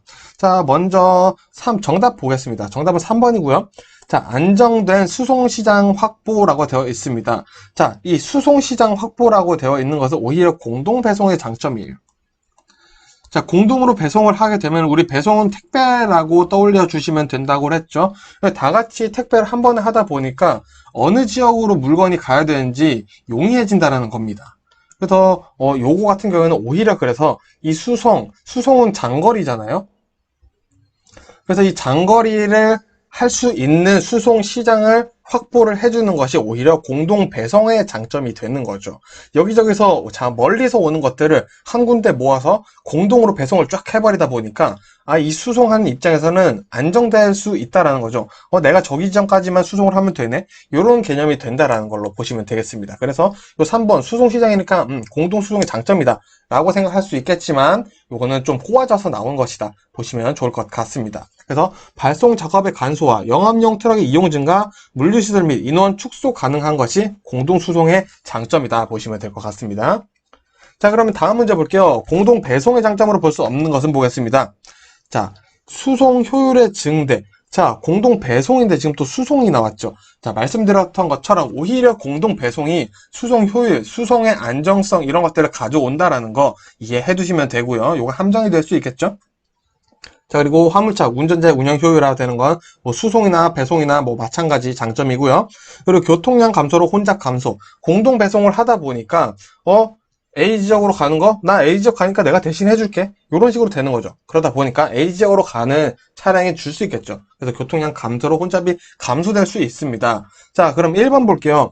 자, 운임 요금의 적정성이 될 수 있을까요? 자, 요거는 오히려 공동 수송의 장점이 될 수 있습니다. 공동 수송은 장거리라고 했죠? 그래서 장거리를 뛰는 게 우리 공동으로 하다 보니까 내가 대전까지 그냥 갈게. 그러면 대전까지 가격이 이렇게 정해서 그냥 이 금액으로 우리가 하면 되겠다라고 해서 운임 요금을 조금 더 적정한 운임 요금을 매길 수가 있다라는 겁니다. 그래서 요 개념 잘 잡아보시면 좋을 것 같습니다. 자, 다음 문제 보겠습니다. 신속 대응 QR의 내용으로 옳지 않은 것은 보겠습니다. 자, 이 Q라는 게 퀵이에요. 우리 퀵 빠르다는 거죠. 그리고 리스폰스 반응하다, 빨리 대응하겠다라는 내용이 들어가 있습니다. 그래서 1번부터 보시면은 가장 최신의 신속한 물류 기법이다. 맞습니다. 맞는 내용이고요. 2번 소비자의 변화를 즉시 파악해서 적시, 적소, 적당한 가격으로 소비자에게 제공하는 것을 원칙으로 한다. 자, 소비자의 변화를 즉시 파악하는 거예요. 퀵 리스폰스. 빨리 반응하는 거죠. 그래서 소비자에게 이런 걸 원해요? 그럼 우리가 빨리 해줄게. 이런 신속 대응을 할 수 있다라는 겁니다. 3번 소매업자는 유지비용 절감, 상품 회전율을 얻고 제조업자는 수요 예측, 자산 회전율을 얻고 우리 소비자죠. 소비자는 상품의 다양화, 낮은 소비자 가격을 얻는다. 자, 이것도 맞는 말이죠. 자, 빠른 대응을 하다 보니까 소비자업자, 제조업자, 소비자가 가질 수 있는 효율들이 어떻게 보면 눈에 보이는 그냥 그대로라고 볼 수 있겠습니다. 그래서 이 내용도 잘 읽어보시면 이해가 되실 거예요. 자, 신속하게 대응을 하다 보니까 내가 굳이 물건을 가지고 있으면서 이 물건을 들고 있는 보관 비용, 이런 유지 비용들을 지불할 필요가 없겠죠? 그러면서 상품 회전율이 좀 더 빨리 들 거예요. 자, 이 물건 우리 리콜합니다. 이런 식으로 될 수 있겠죠. 그러다 보니까 이런 것들 정보를 얻어서 제조업자는 요 물건이 좀 더 잘 팔리는구나. 지금 포켓몬스터 대란이구나. 이런 식으로 해서 예측을 할 수 있겠고요. 우리 소비자로서는 저기 위에서 우리의 입장을 빨리 파악을 해주니까 좋은 상품과 낮은 소비자 가격을 얻을 수 있다라는 거죠. 자, 그래서 정답은 4번 되겠는데요. 생산, 유통기간을 줄이는 것을 최우선으로 하여 그 성과를 얻는 기법이다 라고 되어 있는데, 자, 이 성과를 다 같이 나누고 있어요. 3번 볼게요. 소매업자나 제조업자나 소비자나 지금 서로 이 성과를 나눠서 얻고 있죠. 그래서 이 성과를 누군가가 가지는 것이 아니라는 거, 요 개념. 이 성과를 얻는 것이 아니라 성과를 모두 나누는 기법이다 라고 알아두시면 될 것 같습니다. 자, 다음 문제 보겠습니다. 사업용 트럭 운송의 장점으로 볼 수 없는 것은, 자, 이것도 간단하죠? 자, 첫 번째, 저렴한 운송비, 장점이고요. 두 번째, 인적 투자가 필요 없다. 자, 인적 투자는 필요가 없죠. 자, 대신 많은 트럭이 있어야겠죠. 자, 물건 투자가 필요하겠죠. 자, 3번 변동비 처리가 가능하다. 이것도 맞는 내용이고요. 4번 기동성이 좋다라고 되어 있는데, 자, 오히려 트럭이 많으니까 기동성이 좋아질 것 같으면서도 아닌 게, 자, 사업용 트럭이다 보니까 어디 배차를 받아야 된다라는 거죠. 내가 어디 가고 싶다고 해서 그냥 갈 수 있는 게 아니라는 거예요. 그래서 오히려 기동성이 저하된다라고 보시면 좋을 것 같습니다. 자, 다음 문제 보겠습니다. 제3자 물류에 의한 기대효과가 아닌 것은? 자, 제3자 물류가 진짜 많이 나옵니다. 자, 왜? 제3자 물류는 정말 뭐 95%한 문제는 꼭 나옵니다. 혹은 두 문제까지 나올 수도 있어요. 보겠습니다. 자, 먼저 제3자 물류는 제가 아까 뭐라 말씀드렸죠? 3PL이라고 했고요. 우리 물류, 유통 이런 것들을 아웃소싱, 외주를 주는 거죠. 아웃소싱 주는 겁니다. 왜? 내가 물류할 여유가 안 돼서 혹은 물류를 맡기고 다른 거에 집중을 해서 좀 더 높은 효율을 얻기 위해서 제3자 물류를 도입한 경우가 많다라고 했었죠. 자, 그럼 문제 보겠습니다. 1번 높은 물류비 구조를 개선하기 위해서. 자, 이것도 맞는 내용이겠죠. 자, 두 번째 종합 물류 서비스의 활성화. 자, 이것도 맞겠죠. 자, 뭔가 물류를 좀 더 효율화시킬 수 있습니다. 자, 3번 공급망 관리 구조를 탈피. 자, 이게 무슨 말이죠? 전혀 안 맞는 말이죠. 자, 제3자 물류 자체가 지금 공급망 관리, SCM을 좀 더 효율해서 우리가 협력을 하겠다라는 느낌이 드는 거죠. 내가 못하는 거 네가 대신 해줘. 대신 우리는 이거 할게. 이런 안에 협력의 느낌이 있다는 겁니다. 그래서 요 구조를 탈피하겠다는 게 아니라 좀 더 도입하고 확산시키겠다라는 거죠. 정답 3번 되겠습니다. 그리고 4번 고품질 물류 서비스를 제공. 자, 물류 서비스만 할 수 있는 곳을 외주를 줬으니까 그 외주를 받은 회사는 물류 서비스에만 집중을 하겠죠. 자, 그러면은 고품질의 물류 서비스를 제공할 수 있겠다. 고객에게 제공할 수 있겠다라는 걸로 연결될 수 있다라는 겁니다. 자, 다음 문제. 통합 판매 물류 생산 시스템의 내용으로 틀린 것은 CALS죠. CALS라고 되어 있는데 요거는 내용 보시면서 문제를 풀 수 있습니다. 자, 1번. 과다 서류와 기술 자료의 중복을 축소, 업무 처리 절차 축소, 소요시간 단축, 비용 절감을 해주는 게 뭐다? 아, 통합 판매 물류 생산 시스템이 이런 것들을 해주는구나. 시스템입니다. 말 그대로 컴퓨터 시스템이라고 보시면 돼요. 그래서 2번 보시면 동시공정, 에러 검출, 순환 관리, 자동 활용을 포함한 품질 관리를 해주는 게 바로 이 역할입니다. 그래서 이렇게 하다 보니까 우리 그러면은 효율화가 얻어지겠죠? 효율화를 하기 위한 결국 생산 시스템 중에 하나다라고 보시면 되겠습니다. 3번 보시면 고객 요구에 신속하게 대응하는 고객 만족 시스템이다. 요거 우리 QR이라고 아까 했었잖아요. 라고 했는데, 이 고객 만족, 고객의 신속 대응은 사실은 웬만한 시스템들은 다 하고 있어요. 이것들을 위하는 것들, 고객을 위하는 것이 기업의 효율화를 가져온다라는 것이 어느 정도 이제 추세, 고정, 기정 사실화가 되어 있기 때문에 이런 내용은 나오면 보통은 맞는다라고 보시면 되겠습니다. 자, 4번 볼게요. 시간 경제를 규모 경제로 변화한다라고 되어 있는데 이게 반대로 됐죠? 규모 경제를 시간 경제로 하는 거예요. 자, 그래서 요거는 제가 쉽게 설명드리겠습니다. 자, 한 명한테 100개 파는 것보다 100명, 오히려 50명한테 좋은 물건 한 개를 파는 것이 뭐 바이럴 마케팅을 통해서라던가 좀 더 좋은 효과를 얻게 된다. 이런 내용을 담고 있다라는 겁니다. 그래서 요거는 그냥 외워주시면 돼요. 규모 경제를 시간 경제로 바꾸는 것이다. 요거를 외워주시면 되고요. 대충적인 내용, 제가 이해를 쉽게 해서 단적인 예를 들어드리는 건데 100명한테 물건을 그냥 대충 파는 것보다 50명한테 좋은 물건 파는 게 더 좋다. 그걸 위해서 우리 열심히 해보자. 요 내용을 담고 있다라고 보시면 되겠습니다. 자, 다음 문제. 운송 중에 중간 지점에서 운전자만 교체하는 수송 방법은? 자, 요거 보니까 1번 볼게요. 인적 교체 수송. 이거 되게 맞는 것 같은데? 2번 볼게요. 바꿔 태우. 못하겠네요. 바꿔 태우기 수송. 요것도 맞는 말 같죠? 3번 이어 타기 수송. 이거는 이어 타는 거 같진 않은데. 자, 볼게요. 4번 함께 타기. 함께 타기는 확실히 아니죠? 자, 그럼 1번, 2번, 3번 중에 하나인데 여기 함정이 있죠? 정답은 3번입니다. 자, 운전자가 교체를 한다고 되어 있는데 운전자는 정확히 이어서 타는 거예요. 내가 A에서 C까지 가는데 A에서 B까지 왔으면은 B부터 C까지는 내가 대신 이어서 갈게. 요 내용을 하는 겁니다. 인적 교체 수송이나 바꿔 태우기 수송은 정답으로 출제된 적이 거의 없으니까 우리 이어 타기 수송 개념만 잡아두시면 좋을 것 같습니다. 자, 그러면 끝으로 마지막 문제 보겠습니다. 또 제3자 물류네요. 제3자 물류가 도입된 이유를 볼 수 없는 것은 자, 우리 전 영상에서 살펴봤었죠. 기억하고 계신지 한번 보도록 하겠습니다. 1번 자가 물류 활동에 의한 물류 효율화의 한계. 요거 맞나요? 자, 요거 맞죠? 맞는 내용이죠? 자, 2번 제2자 물류의 비중이 축소되는 것에 대한 세계적인 흐름이다. 자, 요거 아니라고 말씀드렸었죠. 자, 이자 물류의 비중이 크고 작은 것과는 상관이 없습니다. 제3자 물류가 그냥 좋다 보니까 도입이 되는 거죠. 그래서 한번 보시면은 제3자 물류가 물류산업 고도화를 위한 돌파구가 되기 시작했다. 이게 사실은 가장 큰 내용 중이라고 볼 수 있겠죠. 자, 그리고 4번 보시면 물류 자회사에 의한 물류 효율화 한계. 자, 1번이랑 똑같은 내용이죠. 자, 이렇게 해서 제3자 물류를 좀 많이 말씀드렸는데 그만큼 중요하다라는 거, 제3자 물류를 잘 이해하시는 것이 제4자 물류까지 우리가 묶어서 문제를 정답을 맞춰버릴 수 있는 포인트가 된다라는 거 같이 알아두시면 좋을 것 같고요. 제 영상 여기서 마무리하고요. 제가 올려둔 영상 중에 화물 운송 종사 시험 약점을 파헤쳤습니다라는 영상이 있습니다. 그 영상 꼭 보시고 시험 보시기를 정말 추천드리고요. 지금까지 고생 많으셨고 좋은 결과 있으시길 간절히 기도드리겠습니다. 고생 많으셨습니다.